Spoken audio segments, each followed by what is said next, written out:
Oh,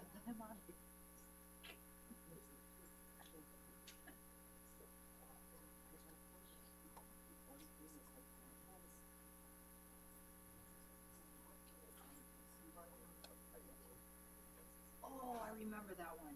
And I go, oh, yes, that's right.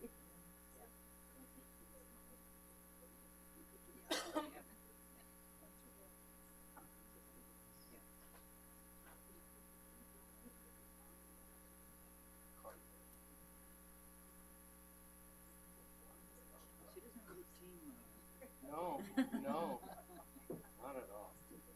Hello. Oh, I'm going up to Tallahassee in January. A lot of interesting things. So you can go look at them before and I got this book, and I got this book. I was studying for a lobbyist.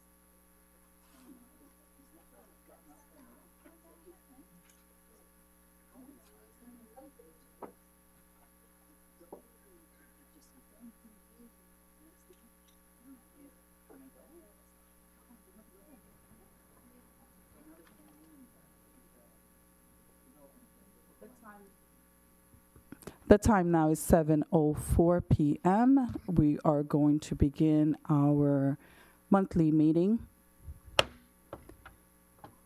My name is Dr. Naomi Esther Blemire. I am the chair for the North Miami Commission for Women. It is an honor for us to have you here. At this time, we'll have roll call. Dr. Marie Etienne. Dr. Narissa Glickman. Pleasant. Claudia Pazmino. Present. Dr. Naomi Blemire. Present. Faraja Lafortune. Present. Rose Michelle Gampier.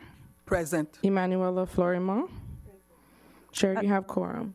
Thank you so very much. At this time, we're going to ask Commissioner Faraja to lead us in the Pledge of Allegiance.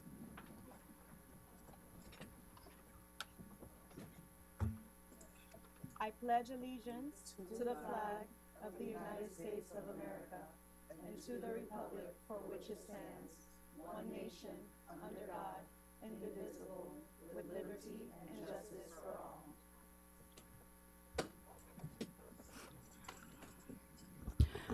Are there any amendments to the agenda? No, Madam Chair. Thank you.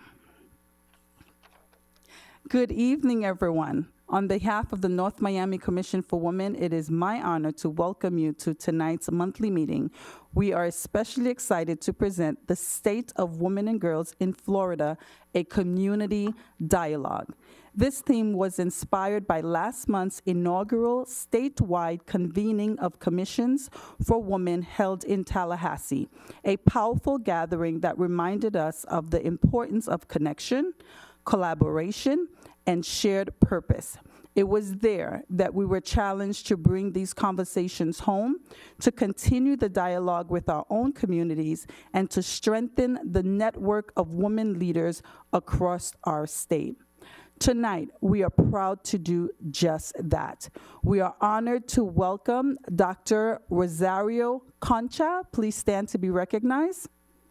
From the University of Miami School of Law, who will share critical insights into the current status of women and girls in Florida. We are equally privileged to be joined by Commissioner Belinda Kaiser and Commissioner Candace Vasilian from the Florida Commission on the Status of Women. Please stand to be recognized.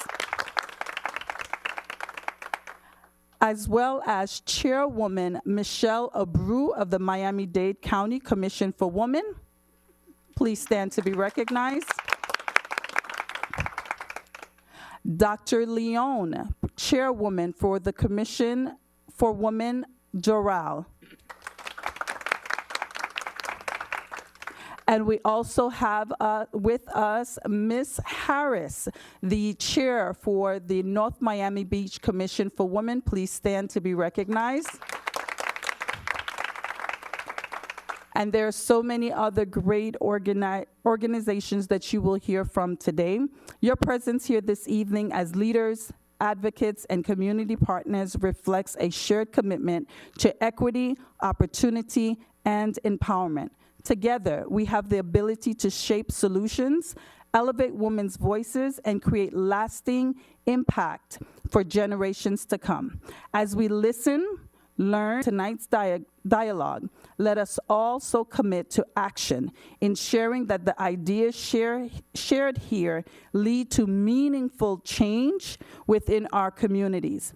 Thank you for all of you joining us, for lending your voices, and for continuing the work of advancing the status of women and girls in Florida. Welcome, and let's have a powerful and inspiring evening together. You know, prior to 2021, there was not a commission for women established here in the city of North Miami. But due to the, I would say, not just the vision, but the resilience of Councilwoman Mary Estime Irvin, we are all here tonight. And at this time, I will welcome her for opening remarks. Please put your hands together for the visionary and the one who established this commission by ordinance, Councilwoman Mary Estime Irvin. Good evening, women.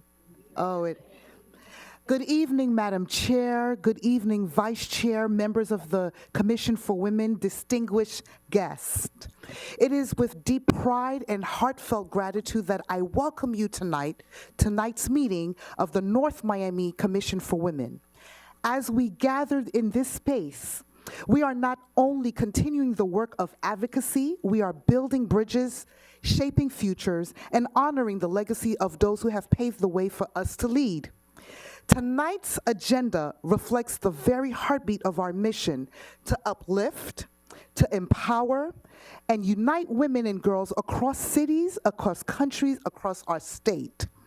From the distinguished voices presenting the state of the women and girls in Florida, to the powerful community partners joining us for a short addresses, we are surrounded by leaders who embody resilience, innovation, and purpose.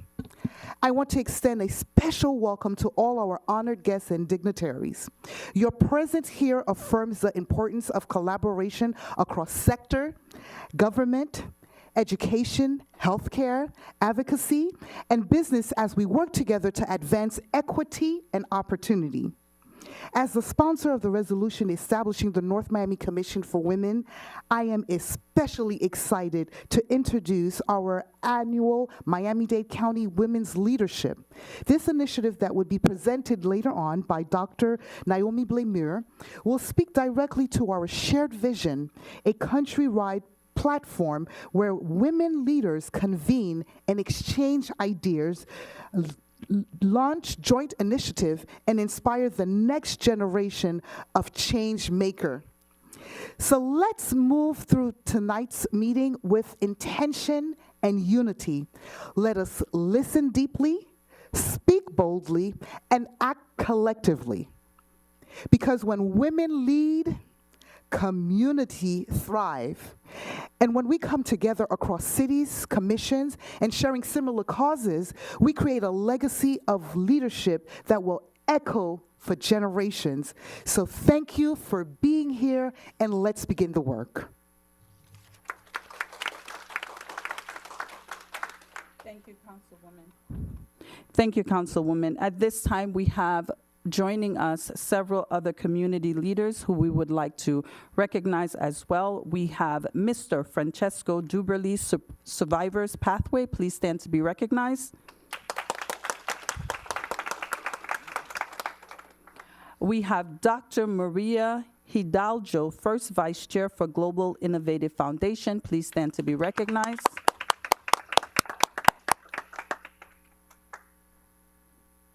We also have Mr. Dave Burney, of the Greater North Miami Chamber of Commerce, sir. Thank you. Please stand to be recognized. If I have missed anyone sitting in here who represents, we also have Miss Kenya Lesperance, educator and school psychologist intern. Please stand to be recognized. Yes, Dr. Etienne? I'd like to acknowledge Dr. Constance Miller, President of the Miami Chapter Black Nurses Association, Thank you. Dr. LaToya Lewis, Second Vice Chair for Global Innovative Foundation, Professor from University of Miami, and Wilda Tanny from Global Innovative Foundation, PR. Thank you. Commissioners, are there anyone else? Okay. Yeah, Caitlin Joachim from North Miami Women Commission. And there is another Miami. community leader. She's in the back. I don't remember her name. She has the glasses. Dr. Florlene Dolatotu, Matrice, and then I don't remember her name. She has the glasses. Yes. So we would like to acknowledge you and thank you for being part of. Yes. Oh, Vanessa, thank you so much for coming. We would love to have you more often. Thank you. Thank you. At this time, we will continue with the program. We have our first speaker for this evening. That will be none other than Dr. Rosario Concha. Dr. Rosario Concha, I must say, speak from the heart to share the experience that we had with her in Tallahassee. It was such that we knew that we did not want to just walk away with this information without giving her the opportunity to come to the city of North Miami and share this information. When we went to Tallahassee, this was the first convening. It was the inaugural convening of all Commissioner for Women initiatives. We were all coming together, and we did not know exactly all that was going to be done that day. But with the leadership of the Florida Commission on the Status of Women and the leadership of Miami-Dade Commission for Women, we were introduced to Dr. Concha. Dr. Concha holds a doctorate in sociology and a master's degree in Hispanic literature, as well as training as a clinical psychologist, as an interdisciplinary scholar. She currently serves as a research associate at the Human Rights Clinic, University of Miami School of Law. Dr. Concha co-leads the Miami-Dade Safety Project, a social policy research initiative focused on improving prevention and responses to gender-based violence, alongside professors Caroline Bettinger Lopez and Donna Cocker as part of the Courage Initiative.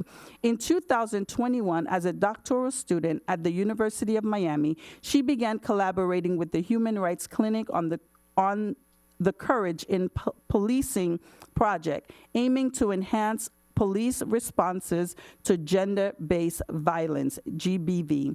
After graduation, where she received the Barrett Prize for the best dissertation on a Latin American or Caribbean topic, Dr. Concha continued her work with the Courage team.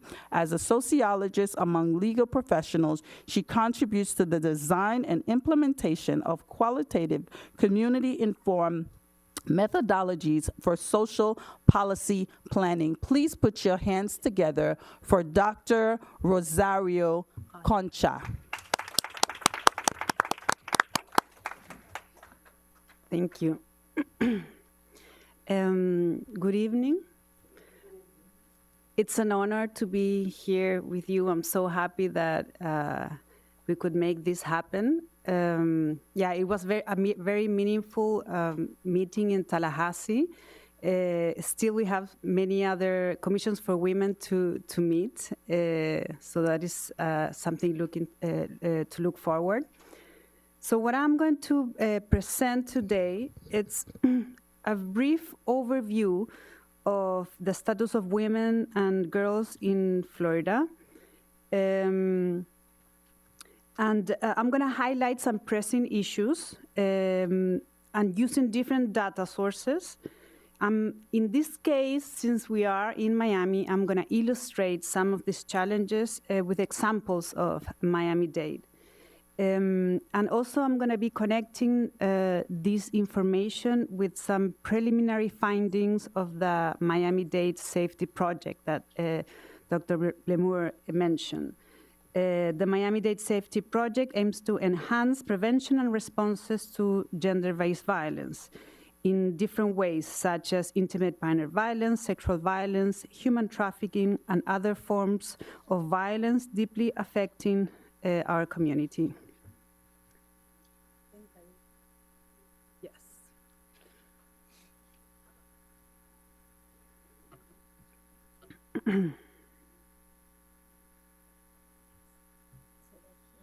Mm-hmm.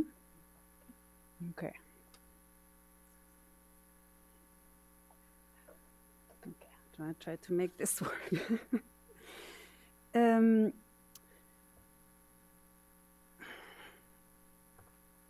There, okay. As a point of departure for today's conversation, I'm going to review some key findings of the survey titled Voices of Florida Women that the Florida Commission on the Status of Women gathered. They gathered this information, and so they put together this report highlighting the leading challenges and priorities that, according to the survey, women they were facing. They partnered with the University of North Florida, and they published a report earlier this year. There, thank you. So in this survey, they use a sample of over 1,000 women, 18 years or older, which is a good sample size. We can say that this is a survey that can provide meaningful information about the trends at the state level. And also the sample data was weighted to match the demographics of the Florida population in terms of educational attainment, age, race, and geographic area. So this survey was basically measuring opinions and attitudes. And in part of this, part of the responses were measuring or trying to identify top priorities and main challenges. So I'm gonna use some of the results of the survey to highlight some issues that our community is facing. So in this survey, we had at least 3 important challenges that the survey women expressed. One challenge was economic security. For example, it was the top one challenge, with 55% of the survey women across both age groups expressed that they were concerned about financial stability. For example, the cost of living, housing, homelessness, and employment opportunities. Healthcare was also a top one challenge. Also, 55% of women across both age groups were concerned about, for example, the quality and affordability of services. And the third aspect that I want to highlight is the issue, the worried about violence against women. Women in the younger group, 18 to 24, highlighted that this was also a challenge. 35% of women in this group were worried about violence against women. So for them was the top third challenge.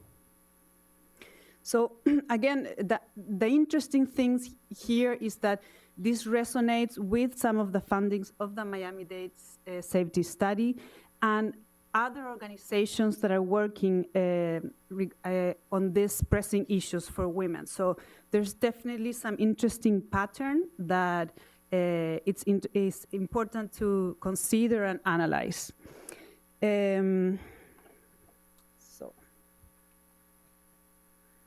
Yes, so again, these findings resonate with some of our preliminary findings and also with other research from other areas of the United States and local. So I'm gonna go first and overview a little bit about the issue of community security.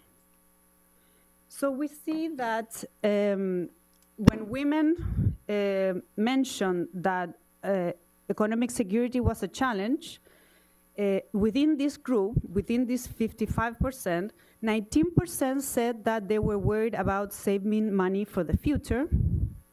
18% within the 55% said that they were worried about being able to pay rent or mortgage.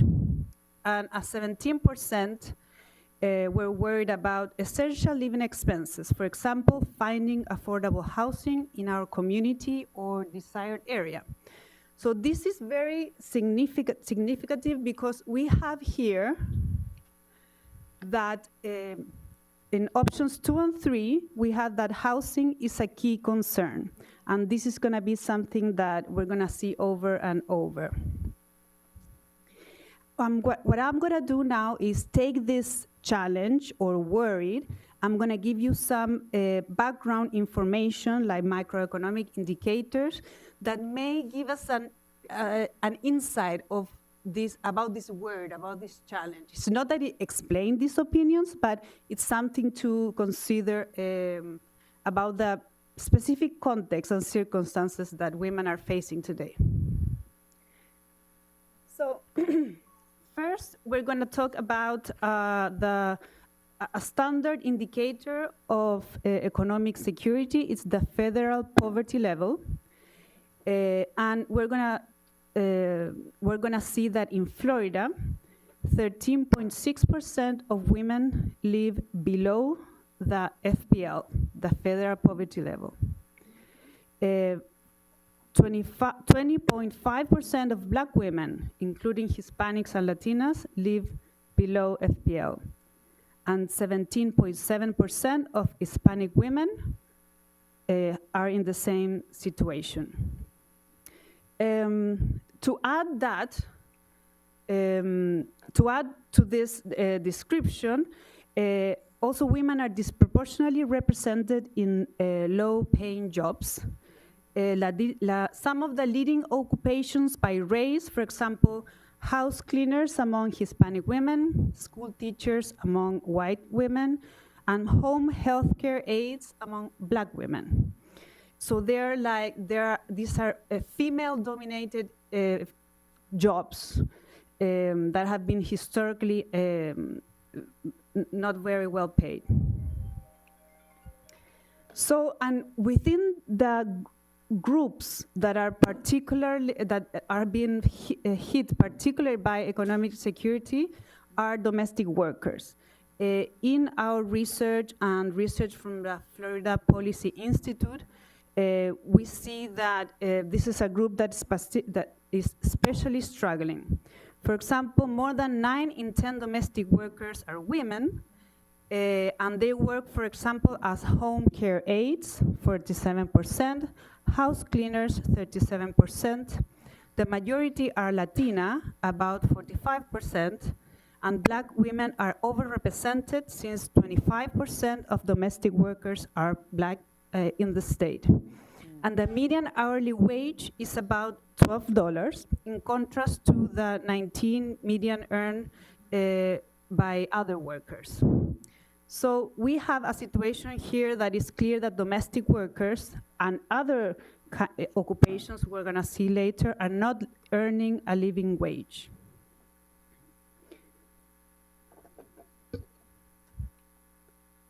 So I'm gonna give you information about the women living below the federal poverty level, specific to Miami, because the situation is a similar trend, but it's more accentuated. For example,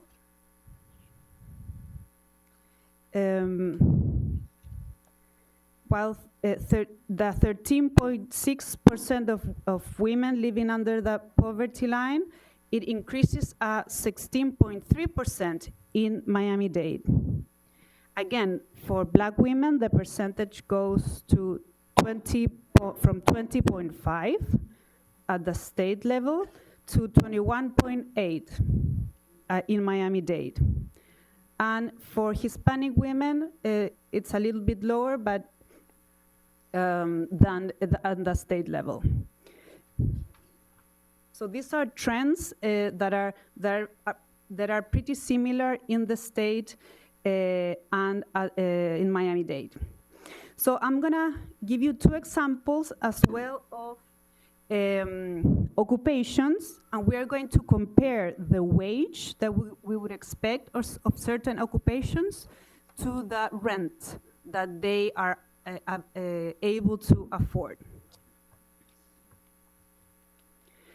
For example, here, we're gonna explore what is called the affordable housing affordability. And we have heard many times that there's affordable housing crisis in Florida and Miami-Dade. So I'm gonna give a couple of examples to understand what it is, what this is about. So for housing to be affordable, not more than 30% of a household total income should be spent on this category. And if we see this table, the first column, you see the area. In this case, it's Miami, Miami Beach, Kendall. This is an example. In the second column, we have information about occupation, elementary school teacher, a female-dominated job. In the third column, we have an estimated median hourly wage for this occupation, about $25. In the fourth column, we have the maximum amount that this worker should pay in rent to be considered affordable. That is up to 30% of their monthly income. That is about $1,334. And what does reality tells us? In the fifth column, we see that an estimated cost of rent for a two-bedroom place is more than $2,000.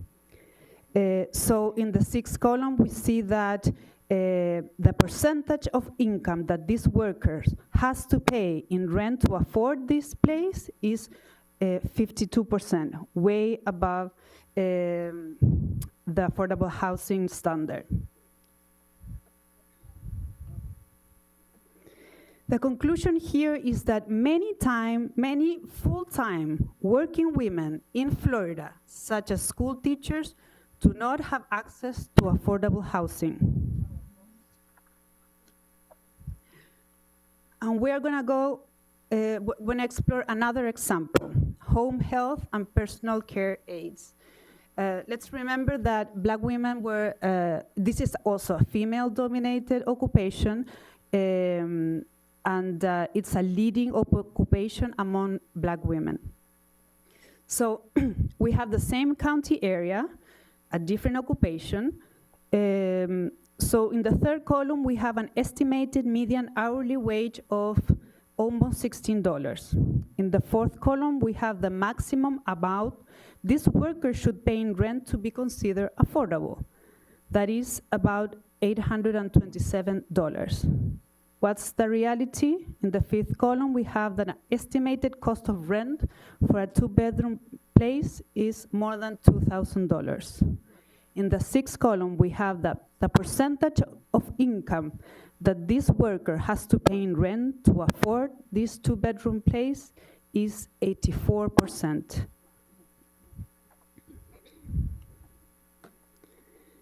Full-time working black women in Miami-Dade, working as, for example, care aides, cannot afford the rent.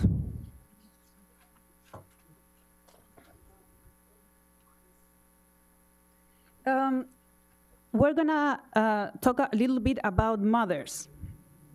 Most mothers in Florida make wages that contribute to their household. But there are significant disparities by race. 77% of black mothers make wages that contribute to their household. compared to 55% of Latina mothers and 49% of white mothers. And we're gonna add to this scene the issue of gender wage gap. For example, in Florida, white women earn 80% of what white men earn. If we disaggregate by race or compare to other race and ethnicities, we see that black women only earn 59.4% of what white men earn, and Latinas 57.1%. So we have here that the wage gap hits Black and Latina working mothers particularly hard.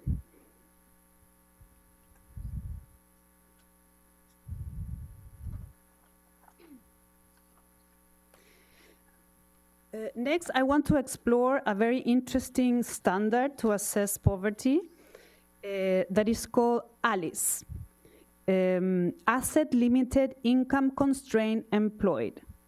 So this is an additional criteria to assess economic security. It's additional to the federal poverty level.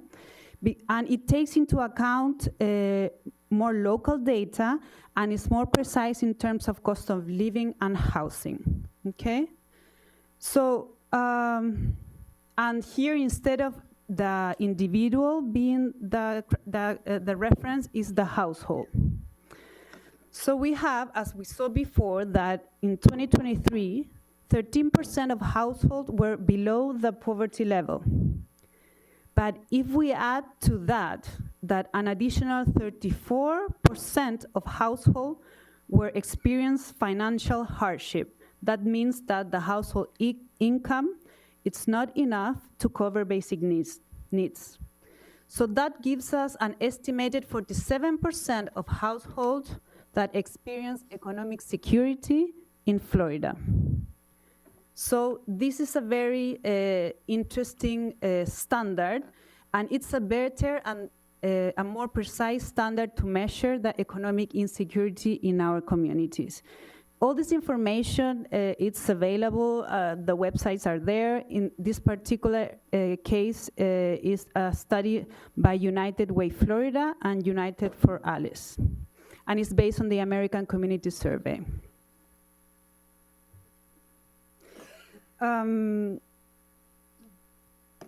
So we're gonna talk about how much is enough.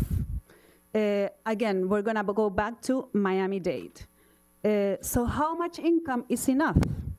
The Women's Fund of Miami developed the self-sufficiency standard that establishes or estimates the wage that is enough to be self-sufficient. That means to meet basic needs for working age families without private or public assistance. So here, what we have is an estimate. Again, the reference is the household. So this is the example of a household with one adult, one infant, and one school ager. On the left, we have an estimate of costs by category. For example, housing is estimated for more than $1,000 of rent per month. Childcare is close to $1,800, and so on. And what we have on the right is a chart that represents the cost relative to the monthly income.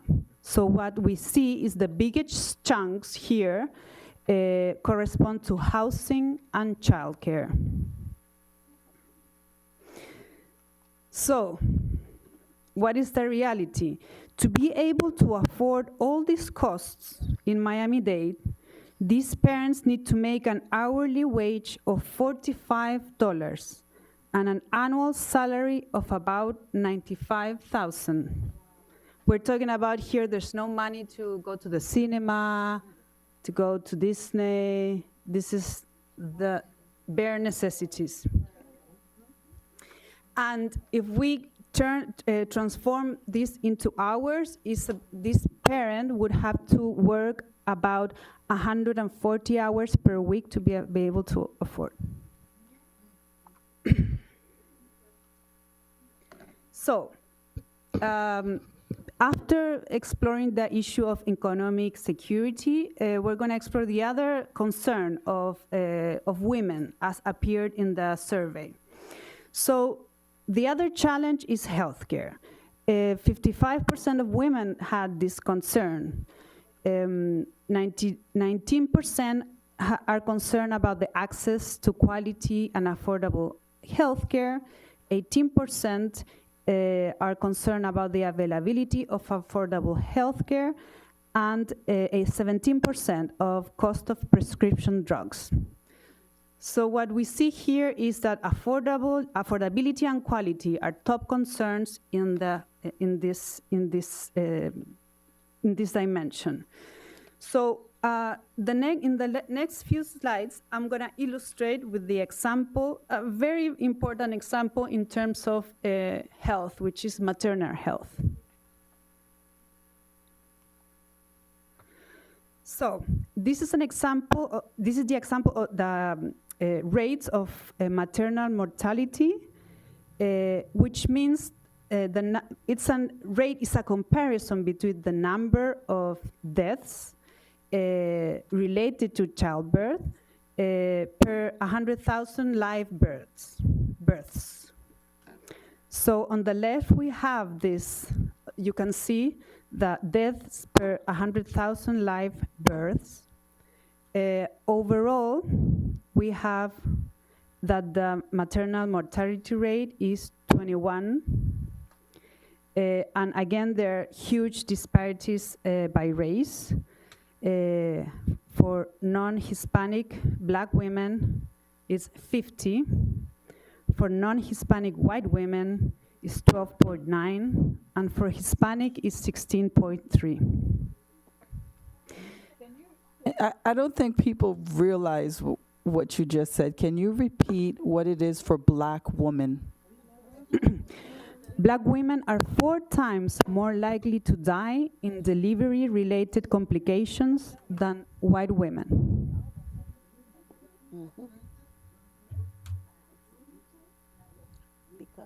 This is an example that, like this, puts the United States in the lowest rank of developed countries in the world.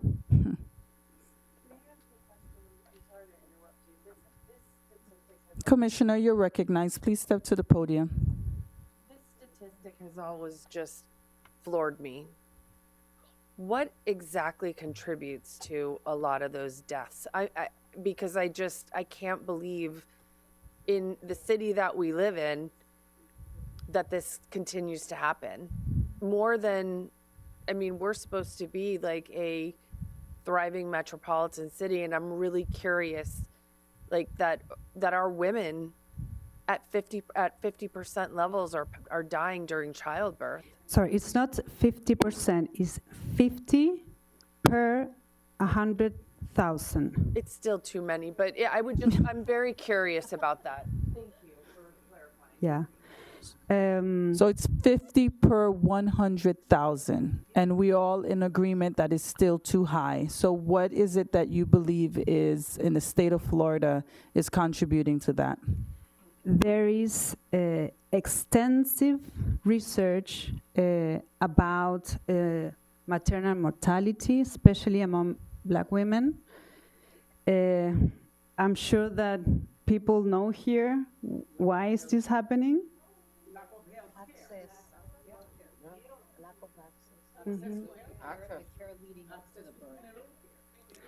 We have issues, for example, of how close or far away there are hospitals, the cost of traveling if they're far away. If you also the relationship with the doctor makes a big difference. and it's seen that the kind of care that a black doctor can give to a black person in general, but especially for black women, is unique and is fundamental. Among white doctors, there's a tendency of ignoring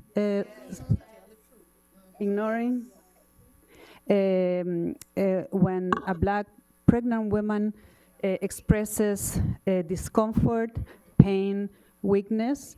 There's a clear tendency to ignore, and that basically they are blind to these signs of some problems during the pregnancy. What I'm saying is, well, not only shown by research, but also, you know, it's so close to personal experiences, and this not only affects women living in underserved communities, but throughout different social classes as well for black women. Mm-hmm. So if we want to address the issue in Miami-Dade, for example, there's need to do more research locally, but at the national level and in other states, there's plenty of research that can illuminate very clearly what kind of interventions will be beneficial. Thank you. We're gonna go now to an example. So I just want to highlight that there are some commissions for women that are already reporting this kind of data. For example, Broward and Miami-Dade. So this is a very important indicator that needs to be followed. So we're gonna go now to maternal mortality in Miami-Dade. The overall maternal mortality rate for 2023 was about 20.3 per 100,000 live births. And again, it's interesting to unpack by race. That's why disaggregated data by race is fundamental. For black women was 61.6 in 2023, for Hispanic 15.31, and white women about 12. In Miami-Dade, black women are about 5 times more likely to die from complications related to pregnancy and childbirth.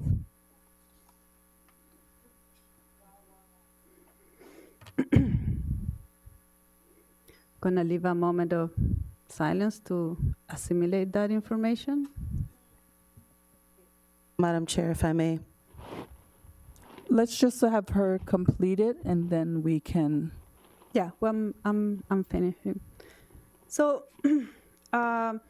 just to wrap up, so we have seen that economic security is a very important challenge, but according to our preliminary findings and other local research, we see that housing instability, economic insecurity are also very connected to violence against women. Let's remember that the younger group in the survey were concerned about violence against women. Their top third concern was this issue.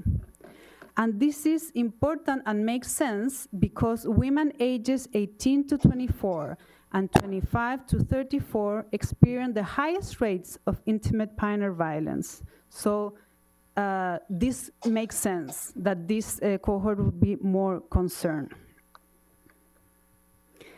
And also, going back to the survey, women considered that the most positive change that they could see in their community or they would hope in their community was in the category of cost of living, housing, and homelessness. So overall, I want to reiterate this idea of the connection of housing stability with domestic violence. For example, this is from the United States. Lifetime prevalence of intimate partner violence at some point of their lifetime. About 2 in 5 women in the US reported experience any physical violence by an intimate partner. Again, this is at some point in their lifetime. 12.7% of women miss at least 1 day of work as a result of IPV. 5.5% of women needed housing services as a result of IPV. So here we have over and over again this pattern of housing instability, economic insecurity, and intimate partner violence. Again, I'm gonna go quickly over this. This is a 1-year snapshot of domestic violence in Florida. And we can see that emergency shelters is a very important need for survivors. And here, if we see this 24-hour snapshot on the right, again, the services that are most requested are emergency housing, transitional housing. So the demand is very, very important. It's very big. So just to wrap up, there are already frameworks that are highlighting the importance of housing security. For example, the National Plan to End Gender-Based Violence that was launched in 2023 pointed out that gender-based violence is a leading cause of homelessness for families with children. Economic, food, and housing insecurities can exacerbate an individual's vulnerability to violence, preventing survivors from living dangerous situations at home or work. And housing security is fundamental to survivors' ability to escape abuse and rebuild their lives. So research, this kind of framework is based on solid research. For example, women who experienced intimate partner violence in the last year had almost 4 times the odds of reporting housing instability than women that do not experience IPV. And just to wrap up, some good practices in terms of research and handling of data for commissions for women. It's very important to review secondary data. Not all data is a good quality data, so always go to the original sources. All the data that I have cited today, it's available, and it comes from mostly public institutions, CDC, National Institute of Health. Then it's recommendable to partner with local universities and publish local reports. And one of the lessons we can learn from today's presentation is the importance of think multidimensional questions to better understand pressing issues. That is why disaggregated data by gender and race and ethnicity is fundamental. For example, if we're gonna talk about economic insecurity and housing stability, we need to not only think about low-paying occupations where females are overrepresented, but also we need to address and understand how it interacts with race. The same with maternal mortality. And the benefit of this information, disaggregated, is that you can tailor solutions and strategies accordingly and have more impact. I want to thank you to the Commission for giving me this opportunity and to share this information, and looking forward to continue the conversation. Thank you. Let's give her a round of applause. Thank you. As I shared earlier, words were very insufficient for me to articulate these numbers and what it meant when I heard it. And I truly believe that it was necessary for us as a community here in Miami-Dade County to hear it firsthand, just as we heard it in Tallahassee. And we are moving forward as a commission to ensure that in the city of North Miami and beyond, we are advising our city council and proposing policy that would lead to transforming those numbers into more positive numbers that we know that we won't be able to change everything, but at minimum, if we can bring these numbers down, I think that every person here in this room would have succeeded in one way or the other. At this time, we're going to move forward with our next speaker.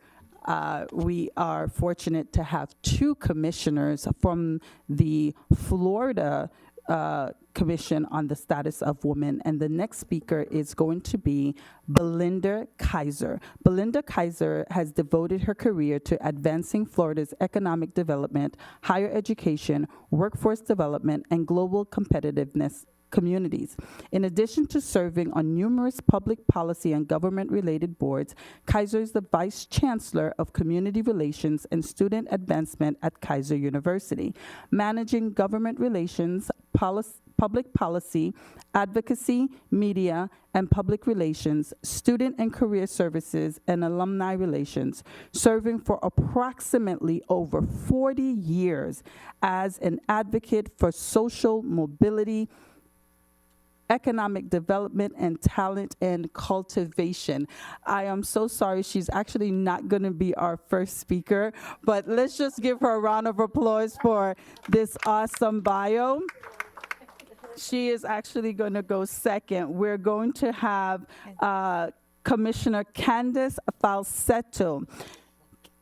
Commissioner Falsetto is an executive director and lending specialist in the Miami office of JP Morgan Private Bank. She guides highly successful individuals and families in formulating lending and liquidity management strategies intended to enhance their wealth for generations to come. Candace takes the time necessary to understand each client's objectives, leveraging 25 years of private banking experience and the breadth of JP Morgan. She advises on how to effectively structure credit, enabling clients to pursue new investment opportunities, expand a business, or simply enjoy passion projects. Ladies and gentlemen, please put your hands together for Commissioner Candace Vasilian. Thank you so much for having us. We're really just so happy to be here and appreciate the collaboration. It's really important for us to do this, and I'm just kind of wowed by you ladies up here. So the Florida Commission on the Status of Women, we are a nonpartisan board statutorily created in 1991. The Florida Commission's mandate is to study and report findings to the governor, cabinet, and legislature on issues affecting women and children. These findings are presented in the form of our annual report that is distributed in the first quarter of each year. Our mission is the enabling of Florida women and girls to reach their fullest potential through collaboration, education, and celebration. Our annual report is issued each year, as I mentioned, and it's really one of the showcases of what we report back to our governing bodies. Last year, in 2024, Belinda's going to share what we've done this year, but last year in 2024, very similar themes from what we heard earlier. A lot of issues surrounding income within the state, also housing issues, healthcare issues, financial literacy, and also we also did a roundtable on veterans, focusing primarily on women veterans, but just issues relating to their mental health. In Jacksonville, we held a roundtable in March of last year, and we really specifically focused on healthcare related matters. In Miami, we held a roundtable in August of 2024, and we focused primarily on financial literacy and how financial issues really do affect women and children, and we've seen the statistics on that. It's staggering. In Fort Myers, we held a roundtable in September that focused on workforce development, and again, through the theme was housing affordability. And then, as I mentioned, in December of last year, we held a roundtable on veterans and mental health and fiscal stability, successful transitioning back into civilian life, career and workforce development pathways. So those are some of the big themes that we talk about in our annual report. We're actually in the process of formulating and discussing what we've learned this year through surveys and through we've kind of moved a little bit away from roundtables, but what we've learned this year, and we'll be creating our annual report over the next several months. But statutorily, we are required to do so. What we're also required to do, and it's a really beautiful way to celebrate women, is we have what's called the Florida Women's Hall of Fame. It was created by Florida statute in 1982 to honor women who, through their lives and efforts, make significant contributions to the improvement of lives for women and children, and really all of Florida citizens. And it really honors women who throughout decades have just done a phenomenal amount of work for women. We also host Florida history contests, and that is for school-age children, and school-age children can do art projects, they can do essays, they can also do video contests rather. And these contests serve to celebrate women's history and increase awareness of the contributions made by women in the past and present.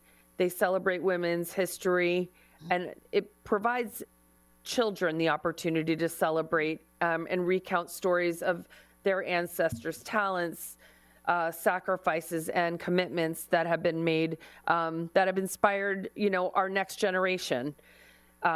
We also, in 2024, had Voices of Florida Women, and in 2025, which again, Commissioner Kaiser will go into this, but the commission partnered with the University of North Florida through a public opinion research lab to develop a survey, and the goal of the survey was to identify key issues facing women.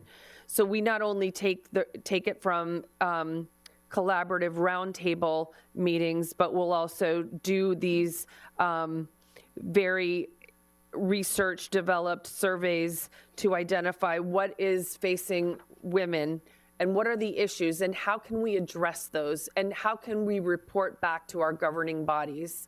So that is a lot of the history of the commission, and I've been on the commission since 2000, and I've just seen a lot of the really interesting work done throughout the state. So I'm, again, just very excited to share our history, and thank you so much for having us. And I'll turn it over to Commissioner Kaiser.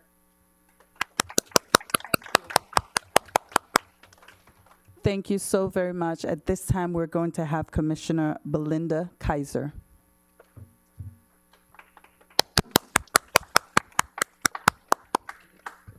Good evening, Madam Chair, fellow commissioners, members of the audience, family and friends.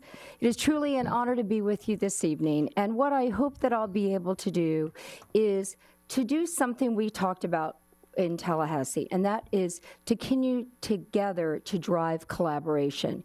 Because like Commissioner Falsetto, I am very, very touched and impressed by the work that we're seeing amongst women leaders such as yourself, our commissions throughout the state. And it is my hope that the spark plug, the beginning of this, was when we met in Tallahassee. So thank you, Madam Chair. Thank you, other commissioners, for the interest in working more closely together to have a very positive impact on Florida women and their families. So Commissioner Falsetto shared with you a little bit about the commission, and I've only been on for about 3 years. I'm an educator by profession. I'm a mom to a son, a wonderful son. I've been married many years since I was young, and I now have 3 beautiful grandchildren. And if you'll indulge me for just a moment, their names are Belina, who is now 7, and her real name, although there are nicknames from time to time, is Isabelina. And my daughter-in-law, who is a lawyer and a CPA, has twins, and there are no twins in our family, so we've been very blessed with Rosalina and Serafina. So I can only share that I believe the future is brighter and more wonderful as long as we keep working together, right? So about the commission, I can share with you there's a statutory requirement. Candace shared that as well. It was created in 1991, and as she said, it was for the purpose, it's a mandate to study and make recommendations to the governor, the cabinet, and legislature on issues affecting women. It is in intent meant to be organic, recognizing that women throughout Florida have strong voices. So again, we ask for your help and your continued leadership as we move forward.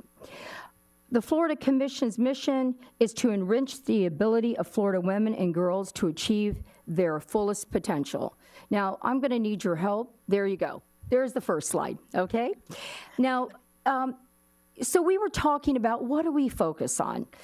So as a commission, we are appointed by various appointing agencies, and I am happy to share that Governor DeSantis has a vacancy. And so the appointing authorities are the governor, the president of the Senate, the Speaker of the House, and the chief financial officer. And so I was appointed by CFO Petronas before he became a member of Congress. And so we serve staggered terms. So please join us. We look forward to working together, whether it's at a regional level, an individual level, or at the state level. The Women's Hall of Fame just recently kicked off, and Commissioner Falsetto and I were trying to figure out the date, but we believe, and you can check us on this, and please tell us if we've got this right, okay, that we celebrated our Women's Hall of Fame. And I just want to take a moment to read their bios, because this is a statutory requirement. One of the things that we have recognized is although we all do very good work together, we're not as well known as we should be. Do you agree? So there is a lot of work to do, but I do want to do a shout out to these 3 women because their service to our state and to women and their families is incredibly impressive. So let me move on. Okay, all right, and I'll probably go back to that slide in a moment. So I'm gonna start with Belle Yates Bear. She's a principal of the Bear Family Foundation, a dedicated community member with a lifelong commitment to serving Escambia and Santa Rosa counties. She was a founding member of Impact 100 Pensacola Bay Area, an organization dedicated to providing substantial grants to local nonprofits. Through her decades of service, Bear held leadership and advisory roles across numerous organizations. She was appointed to the Governor's Mansion Commission and was a founding board member of Big Brothers and Big Sisters of Northwest Florida. The list goes on, but her outstanding community impact has earned her numerous accolades, including the Florida Senate Presidential Award, awarded by Senator Don Gates, the Pensacola Blue Wahoos Community Player of the Year Award, and Pensacola Chambers Pioneer Award for Lifetime Achievement in Community Service. Second recipient, Dottie Groover Skipper. And I believe that she is, well, it depends on where you're sitting, but she's the one dressed in blue. Please, my eyesight's not what it used to be. Okay, so let me know. Groover Skipper is a leading voice in the fight against human trafficking. She currently serves as the anti-trafficking director at the No More Foundation as chair of the Safe Alliance of Tampa Bay Board of Directors. Rooted in community service, she holds an appointment to the Florida Board of Massage Therapy and has previously served on the statewide Drug Policy Advisory Council, the Hillsborough County Commission on the Status of Women, and the Hillsborough County Commission on Human Trafficking. In recognition of her impactful work, Groover Skipper was honored with the 2024 Women Who Win Award by the Tampa Bay Business and Wealth magazine and the 2024 Life Achievement Award from Hillsborough County Sheriff Chad Cronister. She founded the Heart Dance Foundation, a faith-based nonprofit devoted to empowering individuals who are healing from exploitation, addiction, and other traumatic experiences. With deep expertise and a strategic solution-focused approach, Groover Skipper has helped drive policy change and anti-human trafficking efforts across Florida and the nation. Mary Brickell, often celebrated, the third recipient, who I believe is the person in the middle in the red. Many of you know of her. Her great-granddaughter. Thank you so much. Thank you. I want to make sure that we're accurate here. Okay, often celebrated, correct, as the co-founder of Miami and known as the mother of Miami, Brickell played a pivotal role in shaping the city's early development. She arrived in South Florida in 1871. With her husband after acquiring more than 2,000 acres of land along the beautiful Miami River. Together, the Brickells were instrumental in laying the foundation of what would become one of Florida's most iconic cities. They established the area's first post office, bank, and general store, all central figures in the community's growth. During the 1873 typhoid outbreak, the Brickells opened their home as a makeshift hospital, offering care to all in need.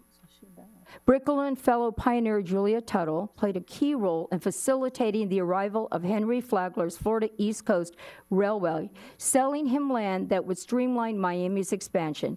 Through her tireless vision, generosity, and commitment to the community, Mary Brickell remains a foundational figure in Miami's history. Let's give her a round of applause.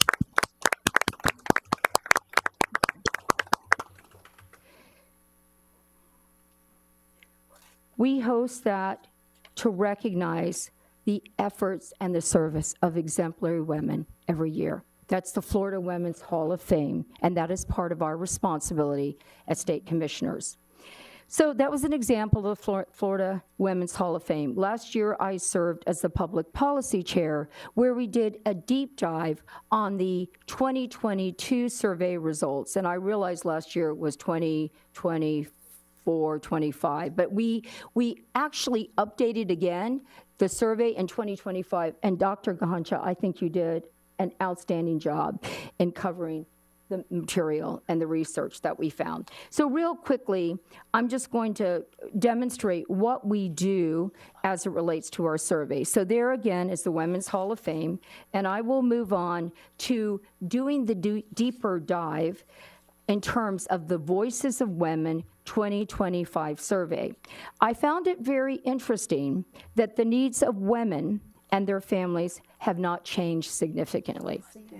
And as a matter of fact, one of the things that's significant about this survey is that we did it from a regional basis. And when we said we did this, it was, I believe, the University of West Florida, to give credit where credit is due. University of North Florida? Okay, I'll just double check that. Thank you, Dr. Concha. And they were divided into categories of 18 to 24, 25 and over, and they looked at the issues that mattered the most. And I won't go into the detail that Dr. Concha did, but I do want to say this about the survey.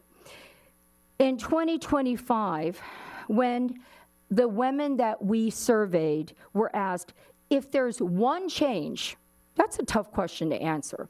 If there's one change that could make your community better, that you believe would have the greatest positive impact, what would that be? In 2025, the women surveyed answered housing and cost of living, number one. Number two, healthcare and mental health. And number three, employment and economic security. And again, over and over again, we heard this underscored by Dr. Concha, but very little change from 2022 to 2025.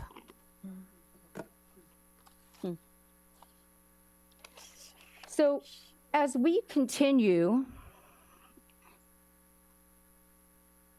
we will continue to speak to women and listen intently, because they will tell you what they need. They will tell you what has changed, and they will also tell you if you're doing well. So with that result, in Jacksonville, my colleague mentioned that we had a healthcare and economic security panel. There you go. And those are some photos of what we did at the Jacksonville Roundtable. And our goal here, ladies and gentlemen, was to do a deeper dive and listen intently, but to also match local resources.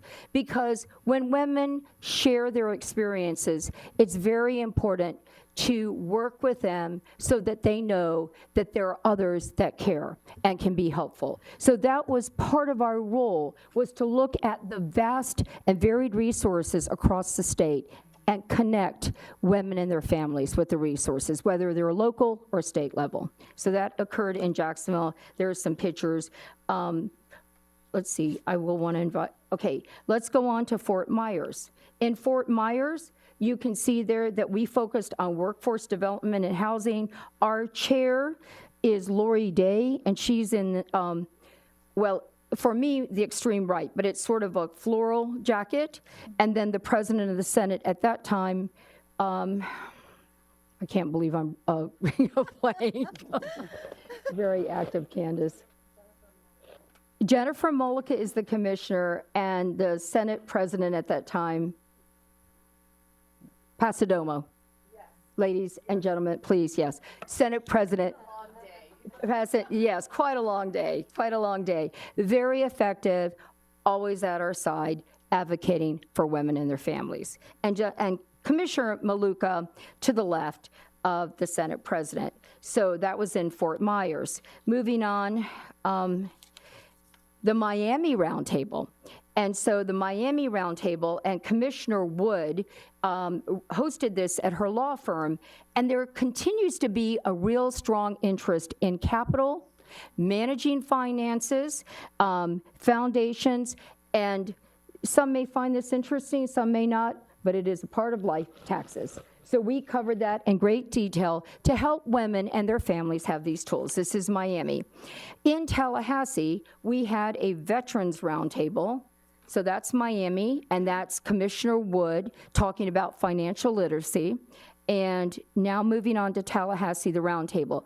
To the extreme left, you will see former Jeanette Nunes, now the president of one of your universities here in Miami, Lieutenant Governor Nunes, myself, Jimmy Patronis, formerly CFO, who's now a member of Congress, and Senator Jay Collins, who is a Green Beret, a Purple Heart recipient, an amputee, who now is Lieutenant Governor of the state of Florida. And we had the head of Veterans Affairs for the state of Florida. We also had, Senator Jay Collins is married to Layla Collins, who is counterintelligence in the Army, and she was there. And we talked about what it means to a woman when her husband's deployed, what it means to a man when his wife in counterintelligence is deployed? And how do we support the entire family for those who proudly and bravely serve our country? Spirit of Community Awards is something that we would love to engage more, and that is, I know in every community you have women just like Miss Brickle, who was a pioneer, and so what we look are for examples, exemplary women who are leading the way and serving your community, who we should simply honor and say thank you, because our overall mission includes celebrate, collaborate, and educate. Annual Lead Summit is more of the same, and that has taken the place of the public policy roundtables. Our current chair has said, let's go to the Lead Summit. Spirit of Community. I'm a little behind in my slides. Do you want to see this one? Spirit of Community, okay. And the next one is our Lead Summit. Any recommendations you might have are certainly welcome.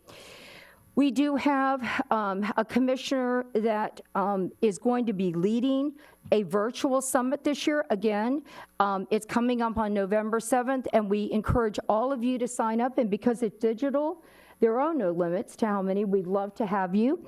And she actually has served in the military and has been on the commission for quite some time. So please feel free to join us. Here is the flyer. Please save the date, November 7th from 11:30 a.m. to 1 p.m., and you can check the website. So ladies, this is, oh, go back, absolutely. Well, that does my heart good. I'm glad that there's strong interest. Okay. Now, okay. And this is the Florida Commission on the Status of Women. In total, there are 22 of us that have been appointed by leaders in the state of Florida. It's an honor. We look forward to working together even more closely in the future. Thank you so very much. Thank you. My pleasure. Commissioner Kaiser, Commissioner Candace, let's just give them another round of applause. At this time, for the last portion of this evening, we have several community leaders who we invited here today to not only share what they're doing, but how we can work together. But the last speaker we're going to have, before we have these community leaders, is none other than Michelle Abreu. Michelle Abreu is the chairwoman for the Miami-Dade County Commission for Women. Michelle is a passionate loan originator with First Horizon, dedicated to helping clients achieve the dream of home ownership since 1991.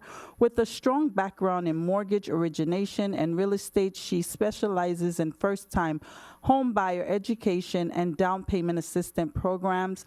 A committed community advocate, Michelle serves as chair of the Miami-Dade Commission for Women and has been recognized by local leaders for her impactful service. Her deep connections as the state and national levels allow her to better support families and strengthen community partnerships. Outside of work, she is a proud grandmother who loves spending time outdoors with her family. Ladies and gentlemen, please put your hands together for Michelle Abreu.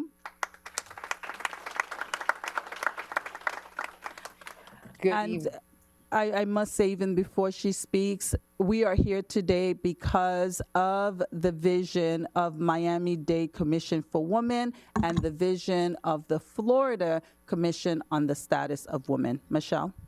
Good evening to everyone. So I made a whole speech, but I'm going to cut it down because I know we've all been here and we've all been running. So let me start off by, I'm so happy to be here. As chair of the Miami-Dade Commission, when my director, Rose Martin, brought this up to me, I was like, what are you talking about? There's a state board commissioner for women? She's like, yes. And I've been talking to them, and we're going to get together, and we're going to do this. I was like, okay, Rose. Because Rose passes these things, and you didn't think this was going to happen. And let me tell you something. I went to Tallahassee thinking I was going to go to this trip, and I was very pumped to see Yes. more than 75 women get together and brainstorm of how we can get things done in the state of Florida. It was very impressive, okay? And I gotta thank all of our. I would also like to recognize that I saw one of our, oh no, Lourdes, our vice chair, is back there. Marie is also on our board of Miami-Dade Commission for Women. And Clara, did I miss anybody? Nope.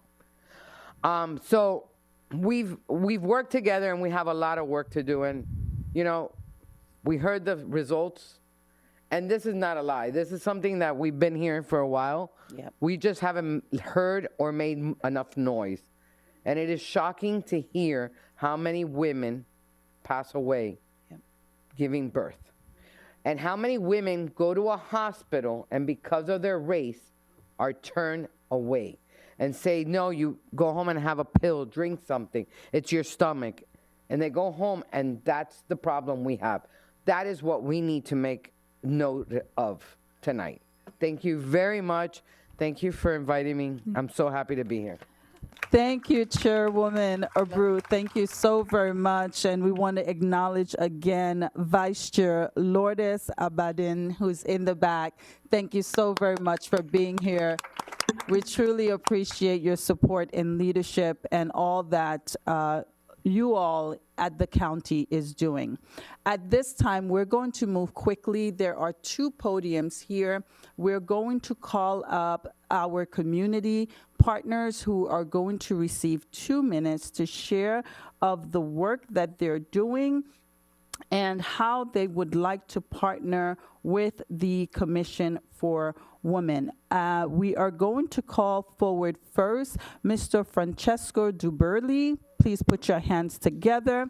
Founder and Chief Executive of Survivors Pathway. He's a clinical psychologist with a master's degree in both public health and clinical mental health. He is known nationally and internationally for his work developing and implementing programs that promote equality, inclusion, and social justice in the United States and Latin America. Thank you so very much, Mr. Duberli. Thank you. No, first of all, thank you so much for inviting me. It's an honor, and especially because I know most of you, and I have high level of appreciation for everything you do. So I'm really honored to be here today. Thank you so much. So as you said, I'm the CEO and founder of Survivors Pathway, a justice center here in the state of Florida. And obviously our main quarter is in Miami, and where we serve more of our clients. Survivors Pathway hosts very interesting numbers that I think portrays very clear the impact of violence in women. And I know it's late and we're tired, but I just want to throw some numbers. In the year 2024, Survivors Pathway served 4,500 victims of crimes, 4,500 victims of crime in Miami-Dade County. And out of those 4,500 victims, 85% were women. Wow. 85% of those were women. And that says a lot, right? When I show those numbers, I want people to reflect about it, because 4,500 victims is a lot in Miami-Dade County, right? Yeah. Only served by one organization, by Survivors Pathway. And then when you talk about the fact that 85% are women, and within that 85% are either are African American, Black African American, and Latinas, then that might lead you to think about what's going on in our city, right? The biggest numbers we're seeing in terms of crimes is domestic violence, sexual assault, and human trafficking.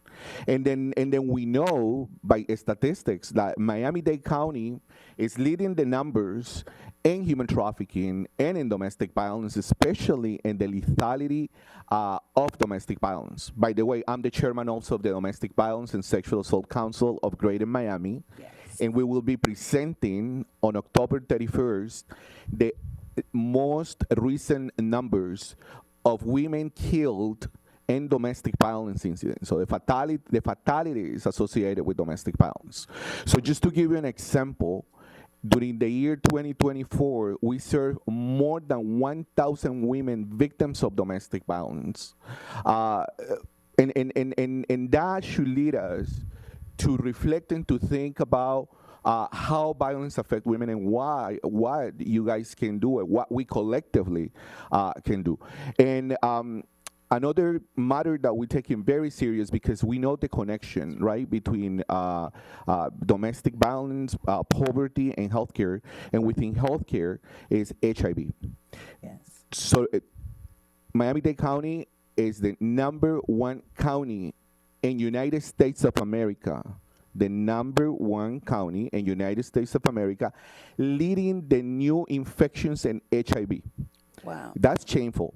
In this point of time in United States, when other bigger metropolitan cities have been able to control the infection, Miami-Dade County continue leading the numbers. But the most concerning is that among those huge numbers that are putting our city on the spot nationwide, most of them are women. So people tend to think that HIV is an issue that pertains to the gay community, but now we know that women in Miami-Dade County are leading those numbers. More women are getting infected. And what we have discovered in Survivor's Pathway is that there's a strong correlation within domestic violence, human trafficking, and HIV affecting women. Yes. So we need to think that issues that pertains to women, we have to see it in an integrated manner.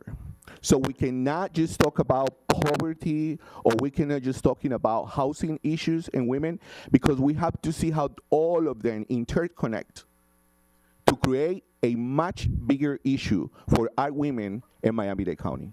So those that are victims of domestic violence are also victims of sex trafficking, and at the same time, they're getting infected with HIV and living in poverty. So, and most of them are either Latinas or Black African Americans. So that, I leave you with that. And I hope it becomes a reflection. At least to close this up, I'm very honored to say that by the end of the year 2025, Survivor's Pathway has been able to invest $6 million. $6 million in services to those 85% women that we're serving. And we're very honored to invest this amount of money in different services. Housing, now we have our healthcare clinics, attorneys, victim advocates. So that's it. Thank you so much, and I hope to come back again one day to continue even providing more in-depth data in regards of the state of women in Miami-Dade County. Absolutely. Thank you so very much, Dr. DeBurley. We look forward to working with you. Thank you. At this time, we have several organizations. As I call your name, please stand in the middle so we can do this very quickly, 2 minutes each. Please stay to your 2 minutes, and we're going to use both mics. At this time, we're going to call Dr. Belinda Leon, Doral Commission for Women, Trisha Harris, North Miami Beach Commission for Women, Metritz Batts, President of the Miami Women's Club. Ladies, please come forward. Please come forward, and each person take one of the podiums. We are going to have Myrnell Fleury, Haitian American Nurses Association of Florida, Dr. Marie Hidalgo, First Vice Chair, Global Innovative Foundation, Marie-Flore Lendor Latorture, Executive Director for IEDAP, Dave Burney, the Greater North Miami Chamber of Commerce, Kenya L'Esperance, educator and school psychologist intern. We ask that everyone please stand in the middle, and yes, please, Global Innovative Foundation, please take the podium. So we ask that only one person speaks for each organization. You could stand Thank together. you. Yes, please stand Dr. here. Miller. President Metris Batts, President of the Miami Women's Club. Good evening, and I'm a resident of the city of North Miami. Yes, she is. I'm also the executive director of the Overtown Business Association, and I'm here to say thank you for the personal invitation to the Miami Women's Club. We are celebrating 125 years. We are a part of the General Federation of Women's Clubs, and they're celebrating 130 years. In the state of Florida, there's 189 clubs. We've done over 10,000 service projects. And over the last 3 years, between grants, scholarships, cash, and in-kind contributions, we've raised over $3.5 million. A part of our club categories is the Women's Club, Junior Women's Clubs, and Juniorettes. Women's Club, ladies. The Junior Women's Club are younger adult women, and the Juniorettes are school-age children. We are part of District 11, and there's 12 clubs. Most of our club have clubhouses. The Miami Women's Club, located at 1737 North Bayshore Drive, Coral Gables, Cocoa Plum, Homestead, Key West is also part of our district. We're celebrating 125 years. What we focus on, our key area of support is art and culture, supporting local artists, cultural initiatives, foster creative and communication, education and libraries. We do an annual scholarship program over the summer where we award students going to FIU Embrace program at FIU, also Dade County Public Schools. We participate with domestic violence, human trafficking. We partner with other organizations. We work with environmental projects as well. Our claim to fame is that our building is a historic building, and a lot of our founding members were a part of the fabric of the history of Miami. The club was founded sitting on Mary Brickell's porch in Julia Tuttle's house. I have a couple of members here who are also members of other organizations as well. Please stand to be recognized if you're here with President Betts. Thank you, thank you, thank you. So what we're able to do, I don't need my glasses for this part. Part of our strategic plan and what we're able to do is partner with organizations to collaborate on community events and activities.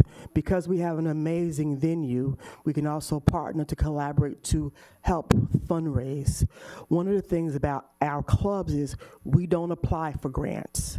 We are able to give micro grants to small nonprofit organizations, and anybody that's in alignment with what we are doing, we can collaborate. We can't fund you 100%, but we can collaborate to partner. Yeah. Our venue should be used to help all of our organizations raise money.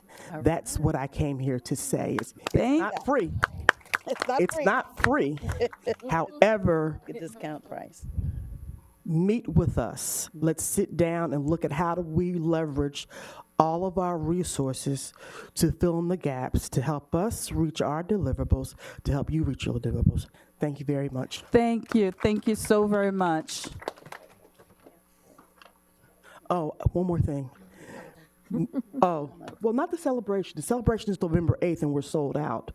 However, May Man Jennings was inducted in the Hall of Fame in 2023.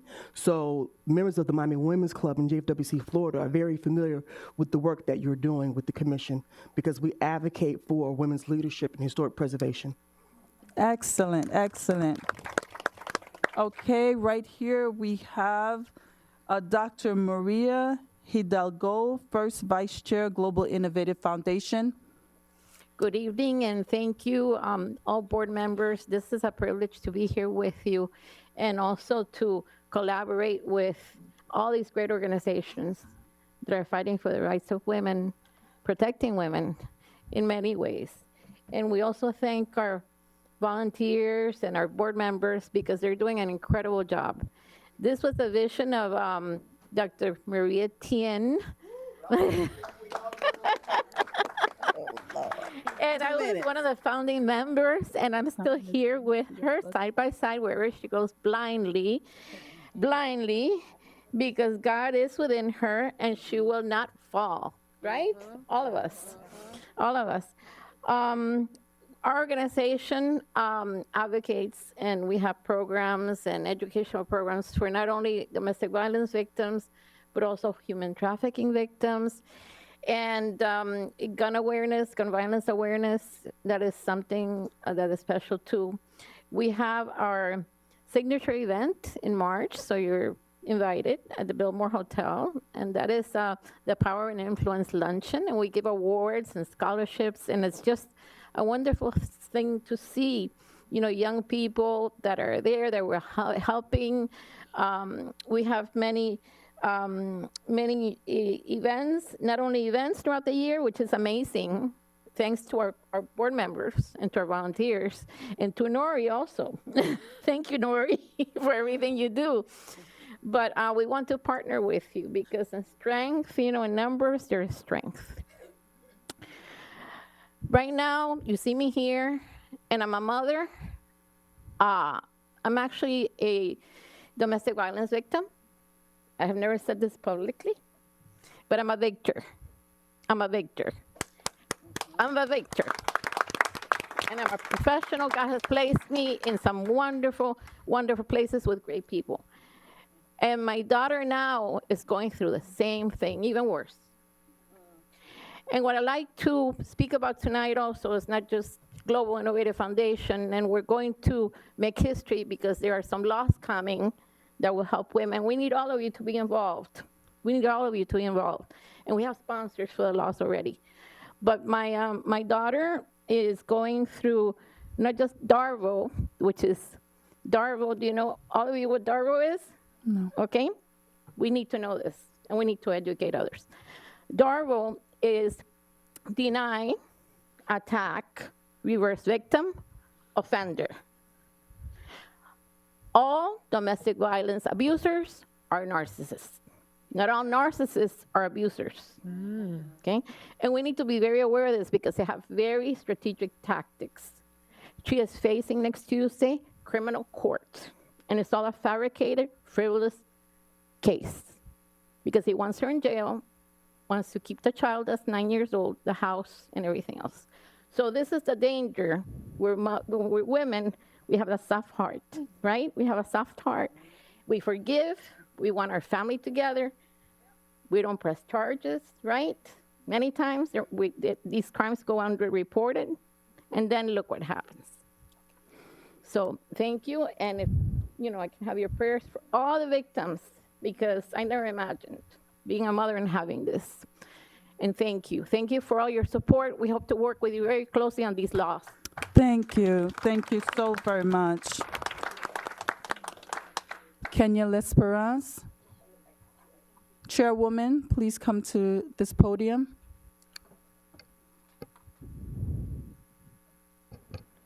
Good evening, everyone.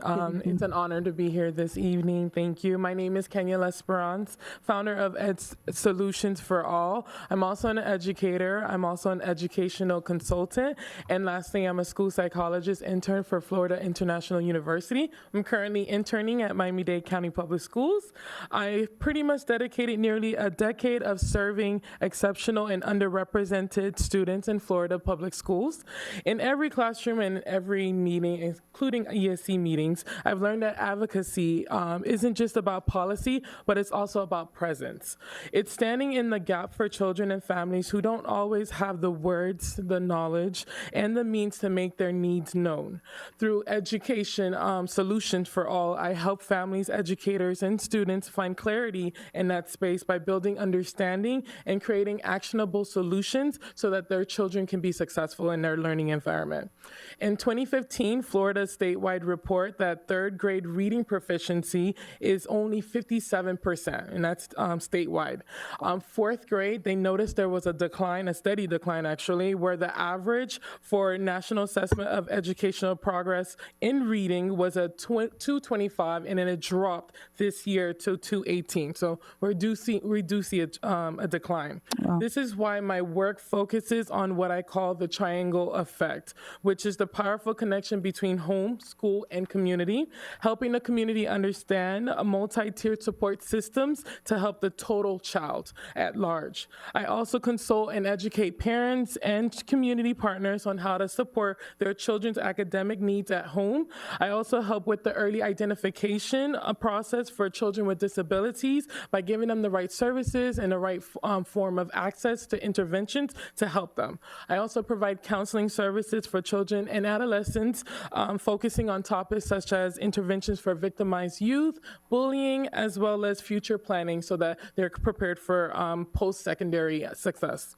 As an advocate and consultant, I bring the system together. I interpret the language of education for parents. I translate data into human stories for policymakers, and I ensure that each child is not just seen as for their label, but also for their potential. My mission is to support the local community, especially right here in the city of North Miami. I was born and raised here, by the way. So I believe that building connections between education and empowerment can help our children have a brighter future within their learning environment. My goal is to ensure that every child and family feels seen and supported. Today, I lend my voice to the state of women and girls in Florida because their stories matter. Too often, their strength is quieted, their needs minimized, and their brilliance are unseen. My purpose is to be the voice for the voiceless, especially when their voice can't yet be loud enough. Thank you. Thank you. Thank you. Let's give it up for Kenya L'Esperance. We have our chairwoman from the North Miami Beach Commission for Women, Ms. Tricia Harris. And she does not like to speak publicly. Okay, I wasn't aware of what we were supposed to be talking about, so I joined the committee back in 2013 because I saw a need for the young girls to be educated, to become city council, to become women in charge, and to take care of themselves. So as far as our commission, what we do is we try to do youth symposiums for the children. We support the police department, the PAL. We do a Mother's Day breakfast, which we opened up in 1979. Jacqueline Smith started it in the North Miami Beach area. And we try to educate, do different things for the children to try to get them out of, and we assist with domestic violence. We're part of the domestic violence. We partner with the police department with that. We do back to school giveaways, cancer awareness workshops, which, by the way, I'm a stage 3 cancer survivor. And that's what the pink is all about, because I have to wear it the whole month. So, and the mission for us is to educate and give health services.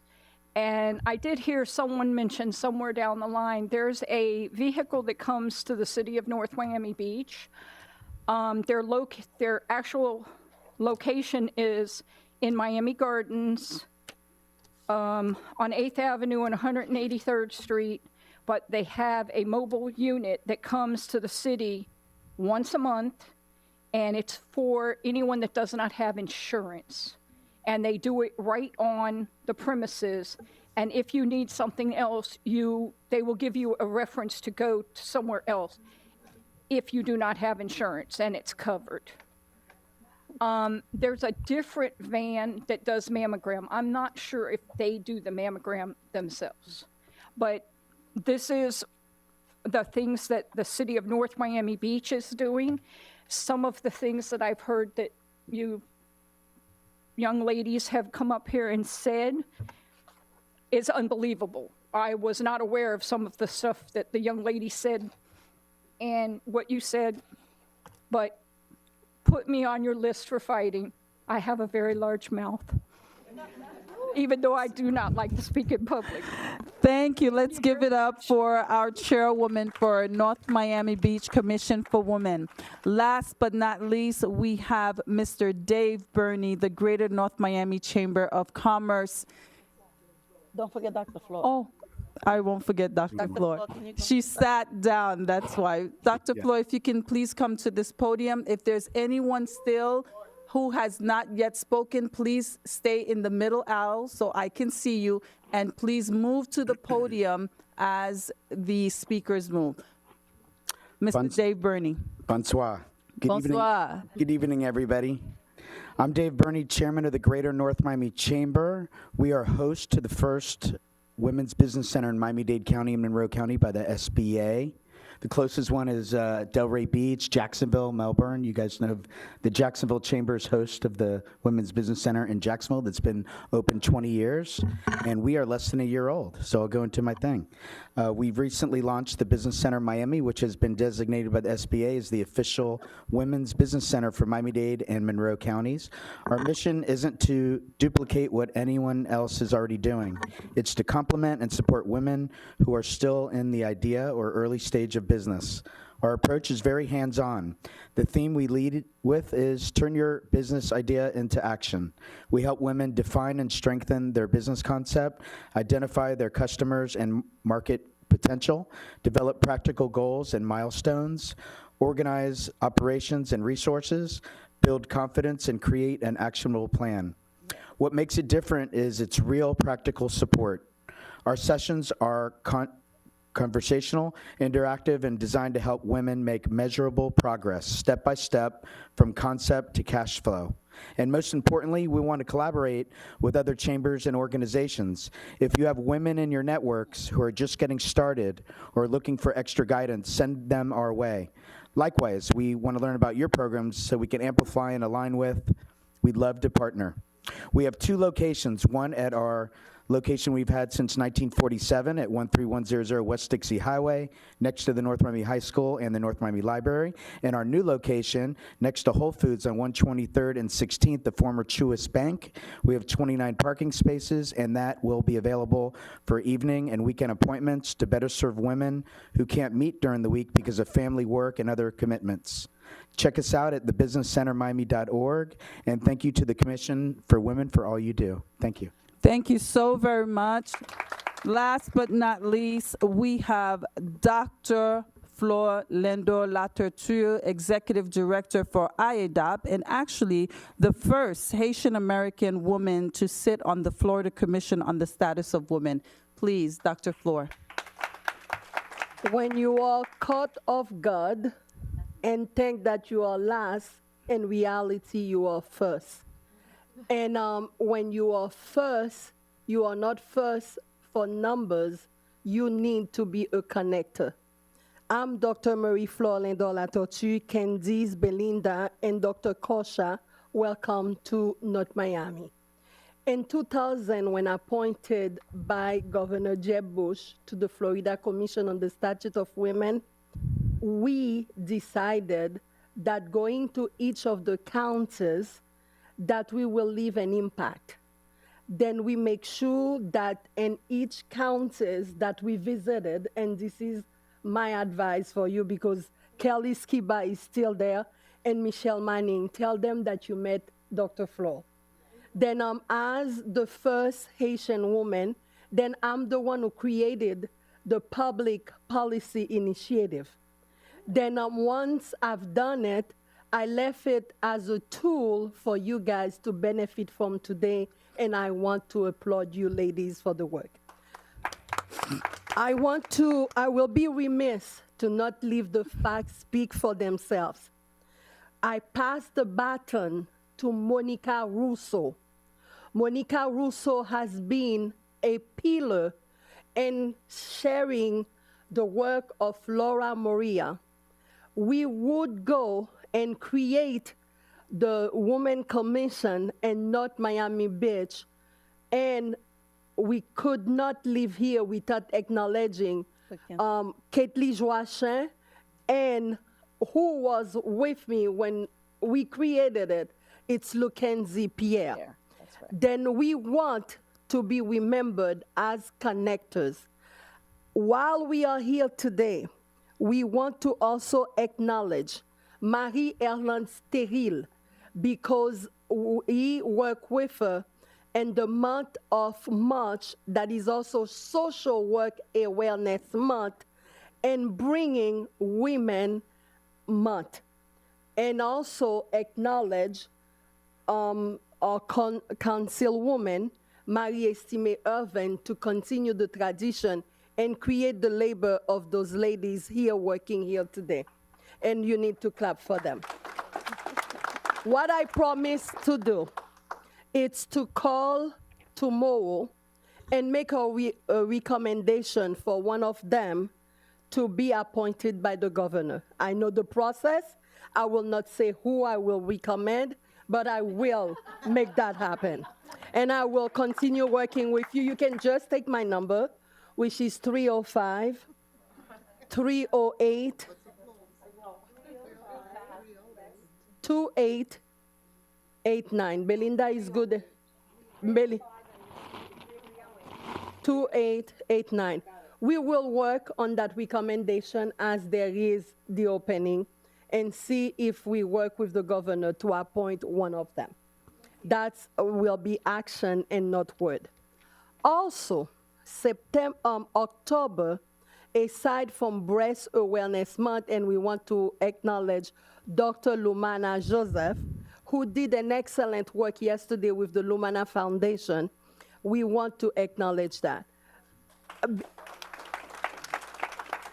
In conclusion, which I rarely do conclusion, but I like to do connection, then I want to inspire you by telling you the numbers mentioned by Honorary Dr. Dubelli for women, whether it's in domestic violence or in human trafficking, started with the South Florida AIDS Network, one of the first institutions of working with HIV and AIDS in Miami-Dade County in 1992, where I was a case manager and also became a social worker and also became an administrator.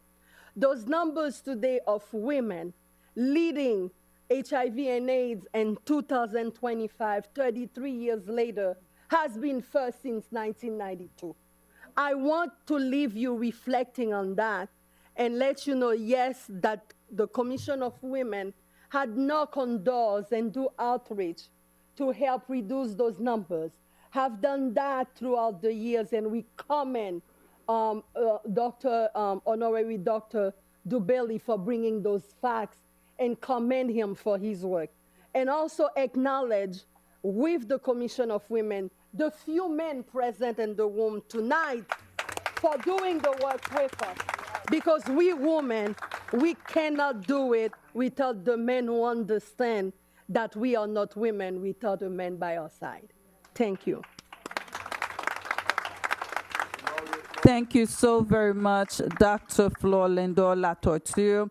As we move forward to conclude, we want to acknowledge Mr. Paul Nuffy, representative from FUM, and also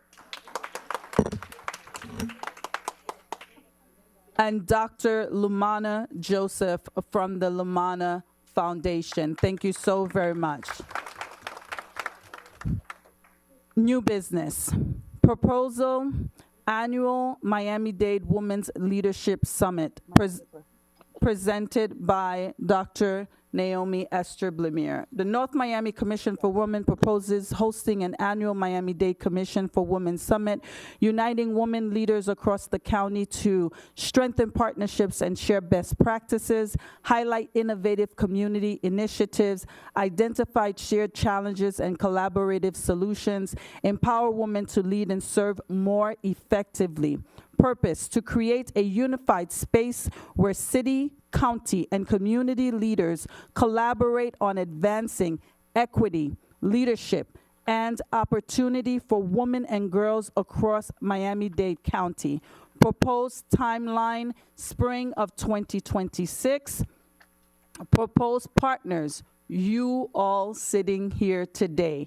Miami-Dade County Commission for Women, municipal commissions throughout the county, chambers of commerce, educational institutions, nonprofit organizations, and community advocacy groups, and of course, our Florida Commission on the Status of Women. We are looking to working with everyone sitting here today. Expected outcomes: development of a county-wide network of women's commissions and leaders, launch of joint initiatives addressing education, economic opportunity, health and safety for women and girls, a published summary report based on the attendees outlining key recommendations and next steps for implementation. This annual summit will serve as a collaborative platform for leadership, innovation, and impact, ensuring Miami-Dade County remains at the forefront of advancing women's rights and representation. The city of North Miami will just be what I would call a facilitator for all of us to come together. As we can see, the time now is 8:56. There's so much more to be said. We did not even have Q&A, and so we know the need is there. We want to be the facilitator. In the event that you believe in this, we believe this will transform Miami-Dade County forever, and we will never come back and hear the numbers that we have heard tonight. At this time, I present it over to staff for a vote. Madam Chair, can I have my notes, please? The yellow one, both of them actually. Thank you. My agenda.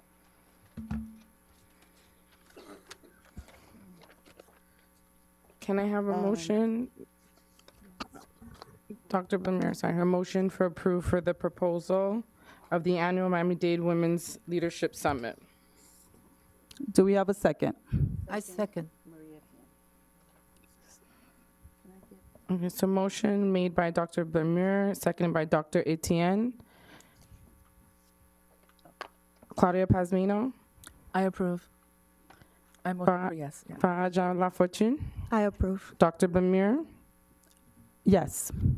Dr. Narissa. Yes. Dr. Etienne. Yes. Rose Gumpierre. I approved. Emmanuel Florimont. Yes. Motion passes. Thank you, ladies. Thank you, commissioners. At this time, public hearing is now open.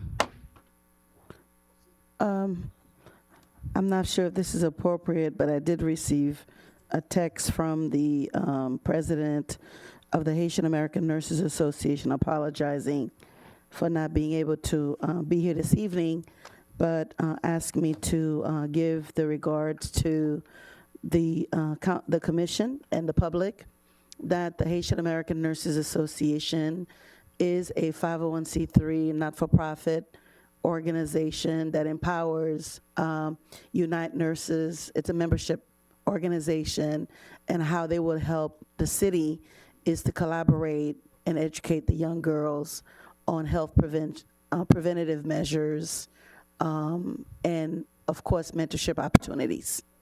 Thank you. Thank you so very much, Commissioner.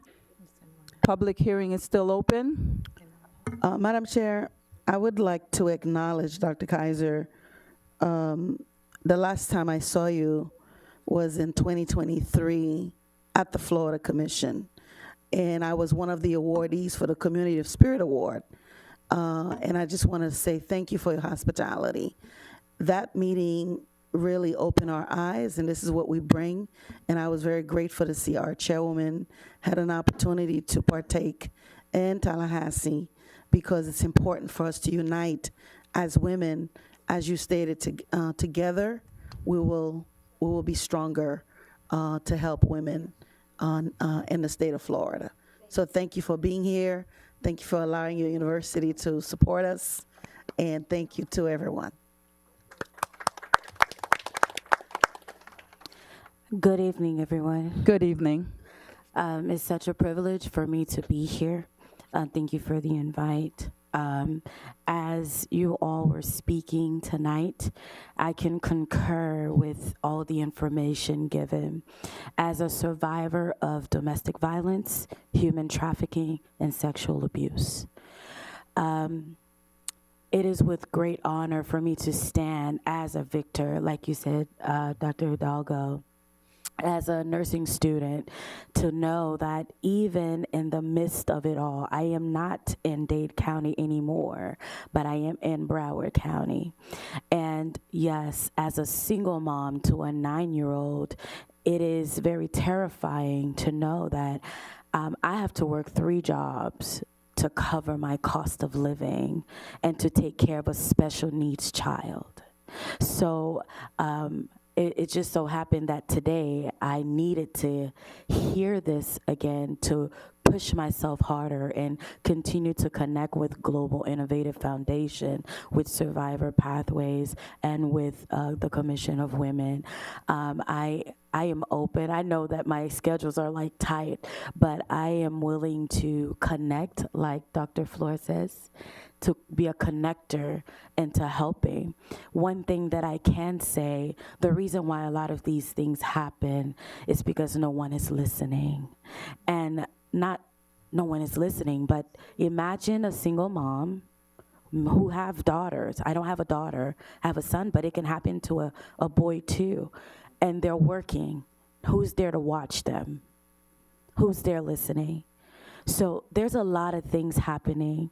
And tonight, hearing this is just asking the question, yes, there's a problem, so what am I gonna do about it to change? I don't wanna be a talker, I'm always a doer. So what am I gonna do to change it? I know for me, I do not work as much so that I can be there for my son, so that I can provide for him. Well, how do I live? I always say God is always providing for me. Amen. All the time. Because I always ask myself, I'm always trying to catch up with rent because I'm not working, because I have to take care of my son. I need to be there to pick him up. I need to be there to drop him off. But in the middle of the day, when he's not okay at school, who's gonna pick him up? I have to be ready at all times. And so looking at it, it opens the conversation, not just for the Commission of Women, but the community as a wide, to our churches, to our schools. Teachers are overwhelmed with parents who cannot attend because we're surviving, trying to be a parent, even surviving just to be a woman. I know we're dealing with time, but it's touching to my heart because I know what it means to not have someone to be there. I know what it means to be in a relationship where they're the provider and you're staying in the relationship because you don't want to lose your own. You don't want your child to grow up in a single parent household. I know what it means to be home and you have friends around and no one knows that you didn't eat today. I know what it means to wake up in the morning asking yourself, do I really want to wake up? Because it's all about mental health too. Yes. It's all connected. And you're striving to survive. I'm standing here because I know what it means. I know how it feels. I'm in that shoes. I know what it means when the doctors don't listen to you. I know what that means. I can agree. Because if I didn't go to a hospital nearby, I myself would not have been here carrying my son. Could have been born at 24 weeks. I had constant pain. No one was listening. So I know what it means not to have someone advocate for you. I know what it means. So today, I stand as not crying out of emotion, but knowing there is strength in numbers. And there is strength in knowing that people now are listening. We can't change the past. We can only change the future. That's right. Before you leave,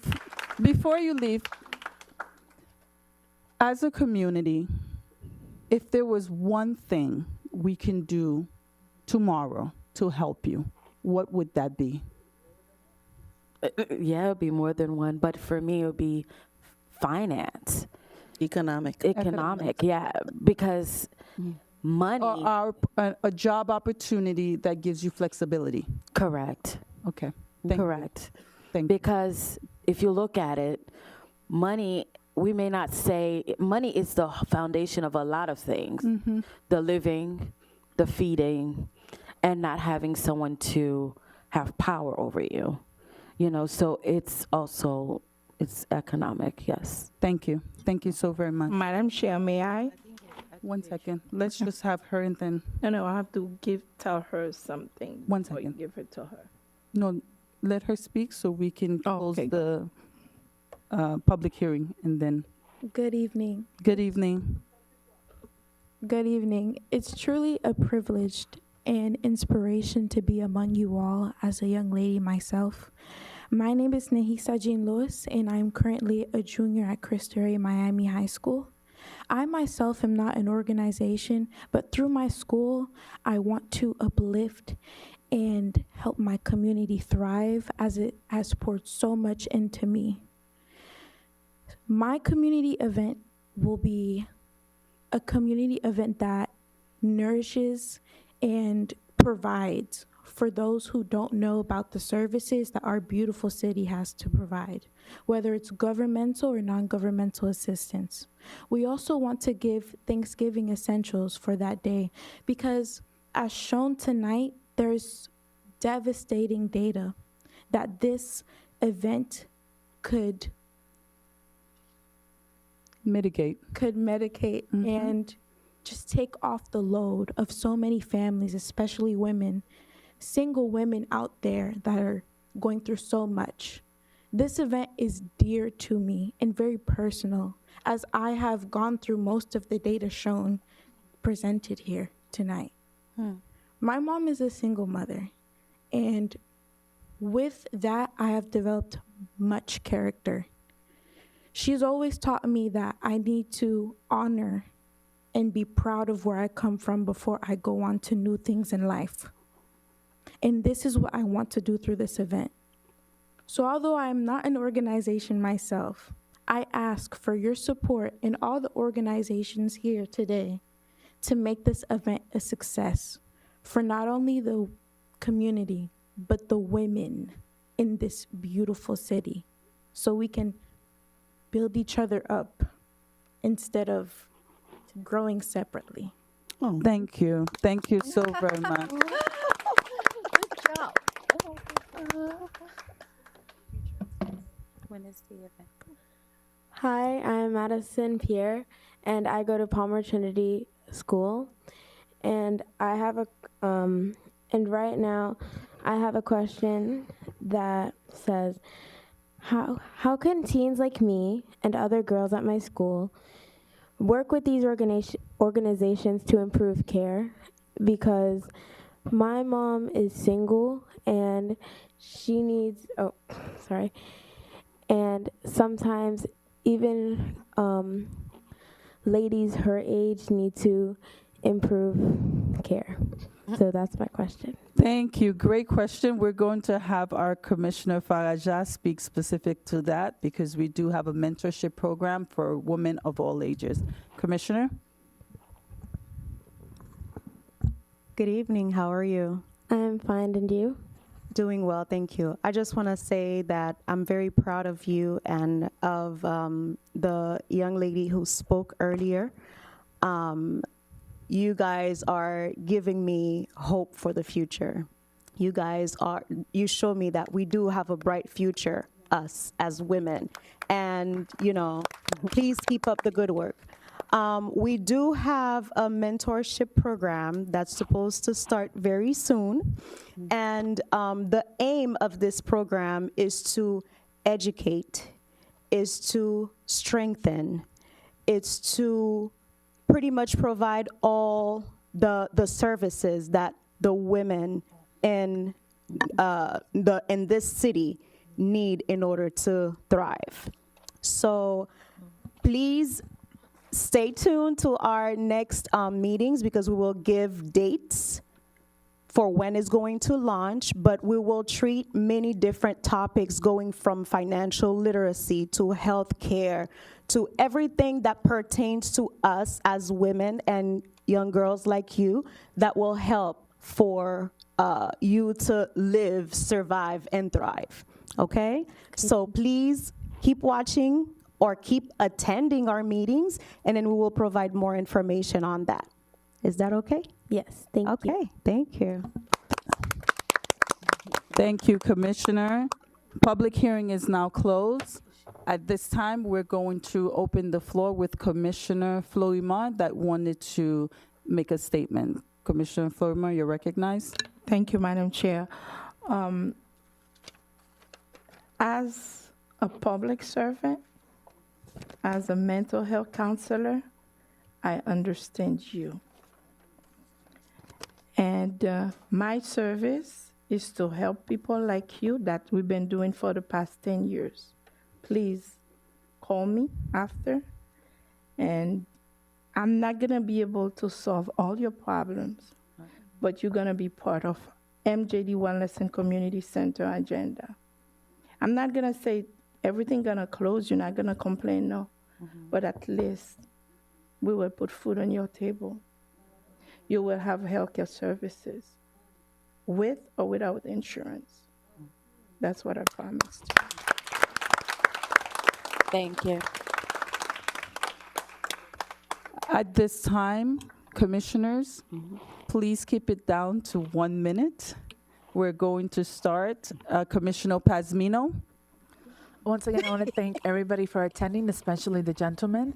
And yes, I ask that you follow our Facebook page as well as the page of City of North Miami for upcoming events, not only by this commission, but by the city itself, because the city is offering a lot of help for the residents and non-residents. Thank you so very much. Commissioner Rose Grand-Pierre. Thank you so much, Madam Chair. Thank you to each and every one of you here. We know you have a busy schedule, but you took some time to give priority to these topics, which are very important.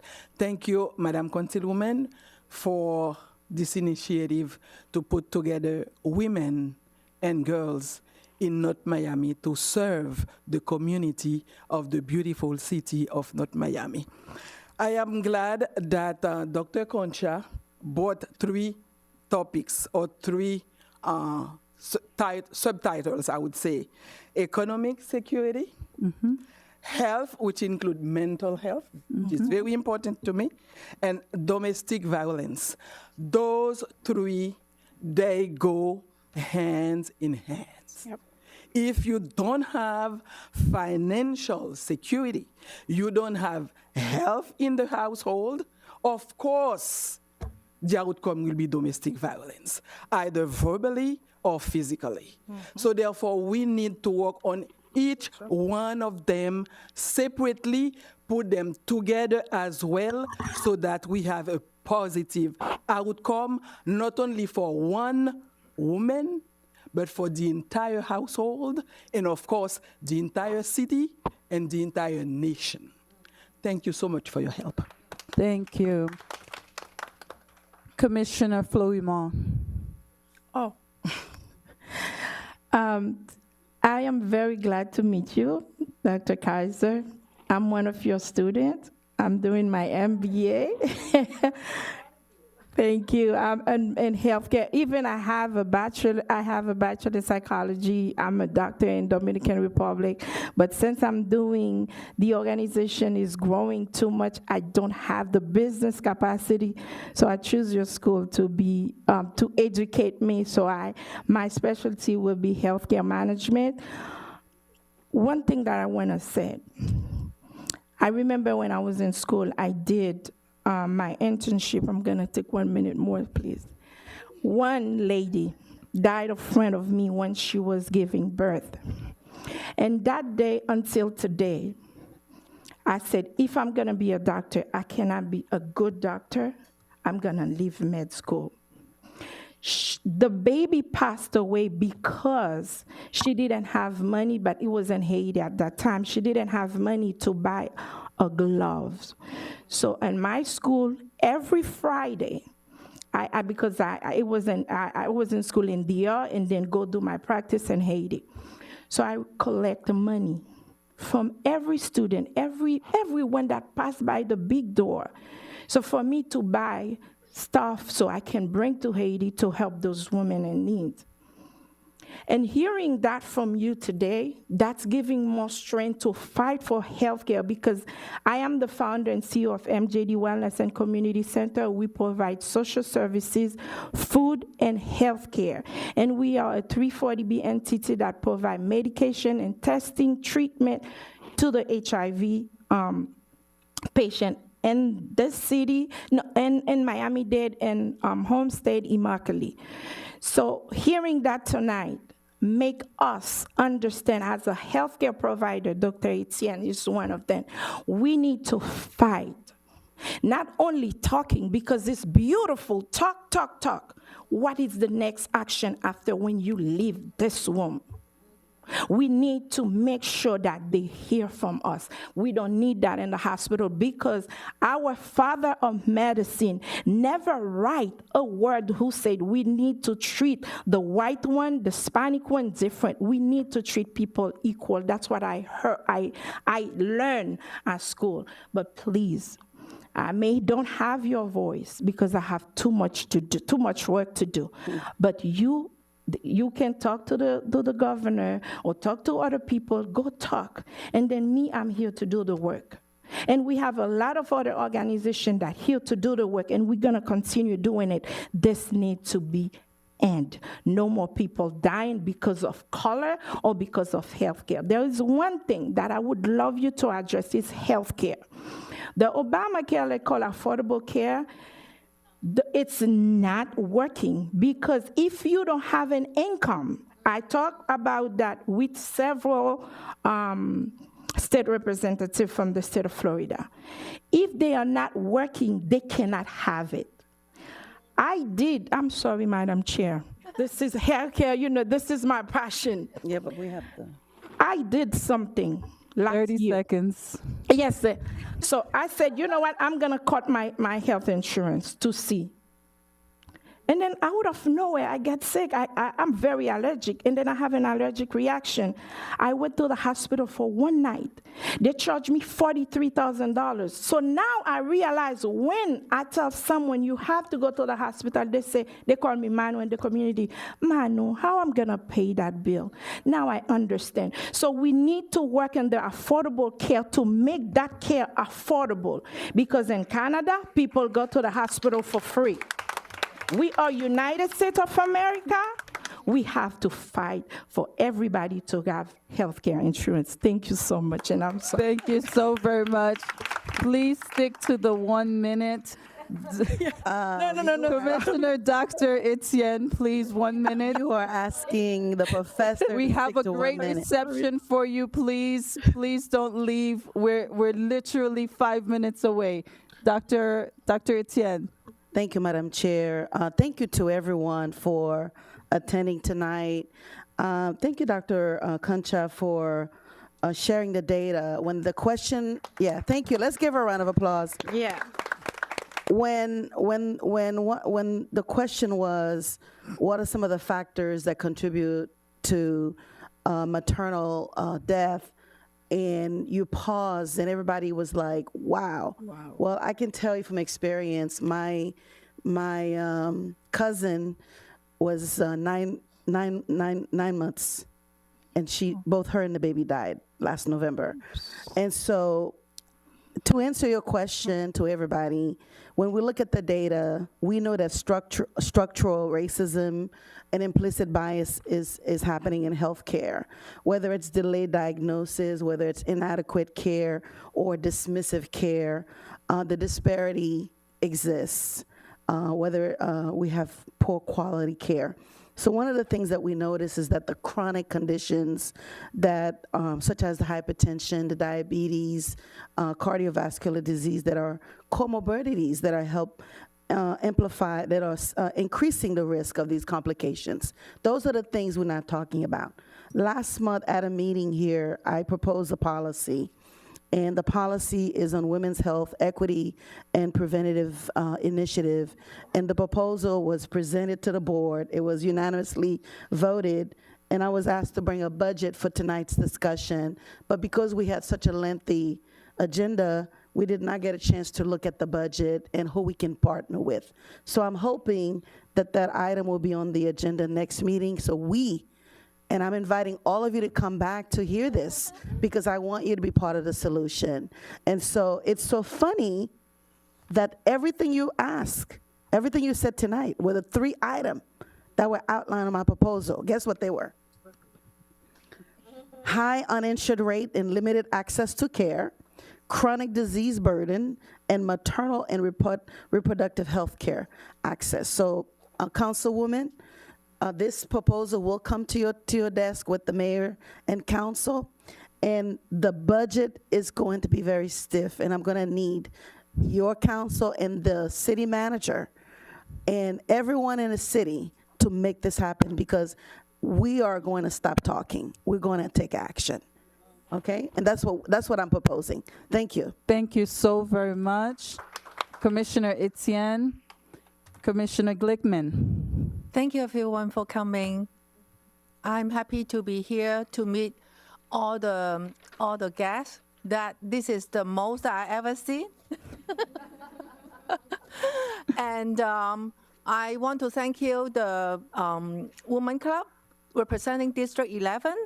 That I'm one of the club. Thank you from Coco Palm, and to speak for all our district. And for the children, they are sleeping here. We have the support from the Rotary Club. That's why I'm supporting this area from City of North Miami. I'm very much in favor to help the student in North Miami, and especially for the sophomore student and going to high school. And we are sponsoring the student 3-day weekend trip for leadership training. And we have a private boat, and we will pick you up. And so if you like to apply, all the students can apply for it. And so if you qualify, and we will support and sponsor you. Mm-hmm. And thanks GIF board for everything. For coming. For what that? They're presenting. Oh, for that. And I'm happy that to be able to support and sponsor some students. Okay? Thank you. Thank you, Commissioner Glickman. Yeah. Commissioner Faraja, I'll be please, quick. 1 minute. Thank you so much to everyone. Thank you for the data. Thank you for the knowledge, for the information. We're ready to go to work. We're ready to fight, like Manu said. Yeah, that's how they call it. Okay. Yes. We're ready to fight, and we look forward to collaborating with every single one of you. And the 2 young ladies, you just stole my heart. Please wait afterwards. I need to take your contact information so we can get the job going. Thank you. Thank you so very much to our councilwoman. Please stand again. Let's give her Yes, a round of let's all applause. stand for her. Without her vision and leadership, we would not be here tonight. To Dr. Concha, thank you so very much. We honor you today, and we look forward to working with you. To our commissioners, Commissioner Kaiser, Commissioner Candace, thank you so very much. We look forward to working with you. And at this time, motion to adjourn. Second. Wait. Our Assistant City Manager, Katia Filippo, for being the yes. liaison for the Women's thank Commission. Just want to say Thank you you so very Katia. much. To Thank staff, Assistant City Manager Katia Filippo, our tech Dunya, person, Dunya, please come out, just give us a wave. Thank you so very much. We really appreciate you. Gertie, who was very instrumental in making today possible. Petrova, thank you so very much. We really appreciate the staff. As a commission, we are all volunteers, and without them, we could not do what we do. And Katya, thank you for putting up with me. I appreciate you. Motion to adjourn? Not with us. Second. Second. Second. I have a motion made by, Commissioner Etienne, seconded by. I second it. Seconded by Commissioner Glickman. All in favor? Aye. The time now is 9:25. Yeah, meeting adjourned. Thank you.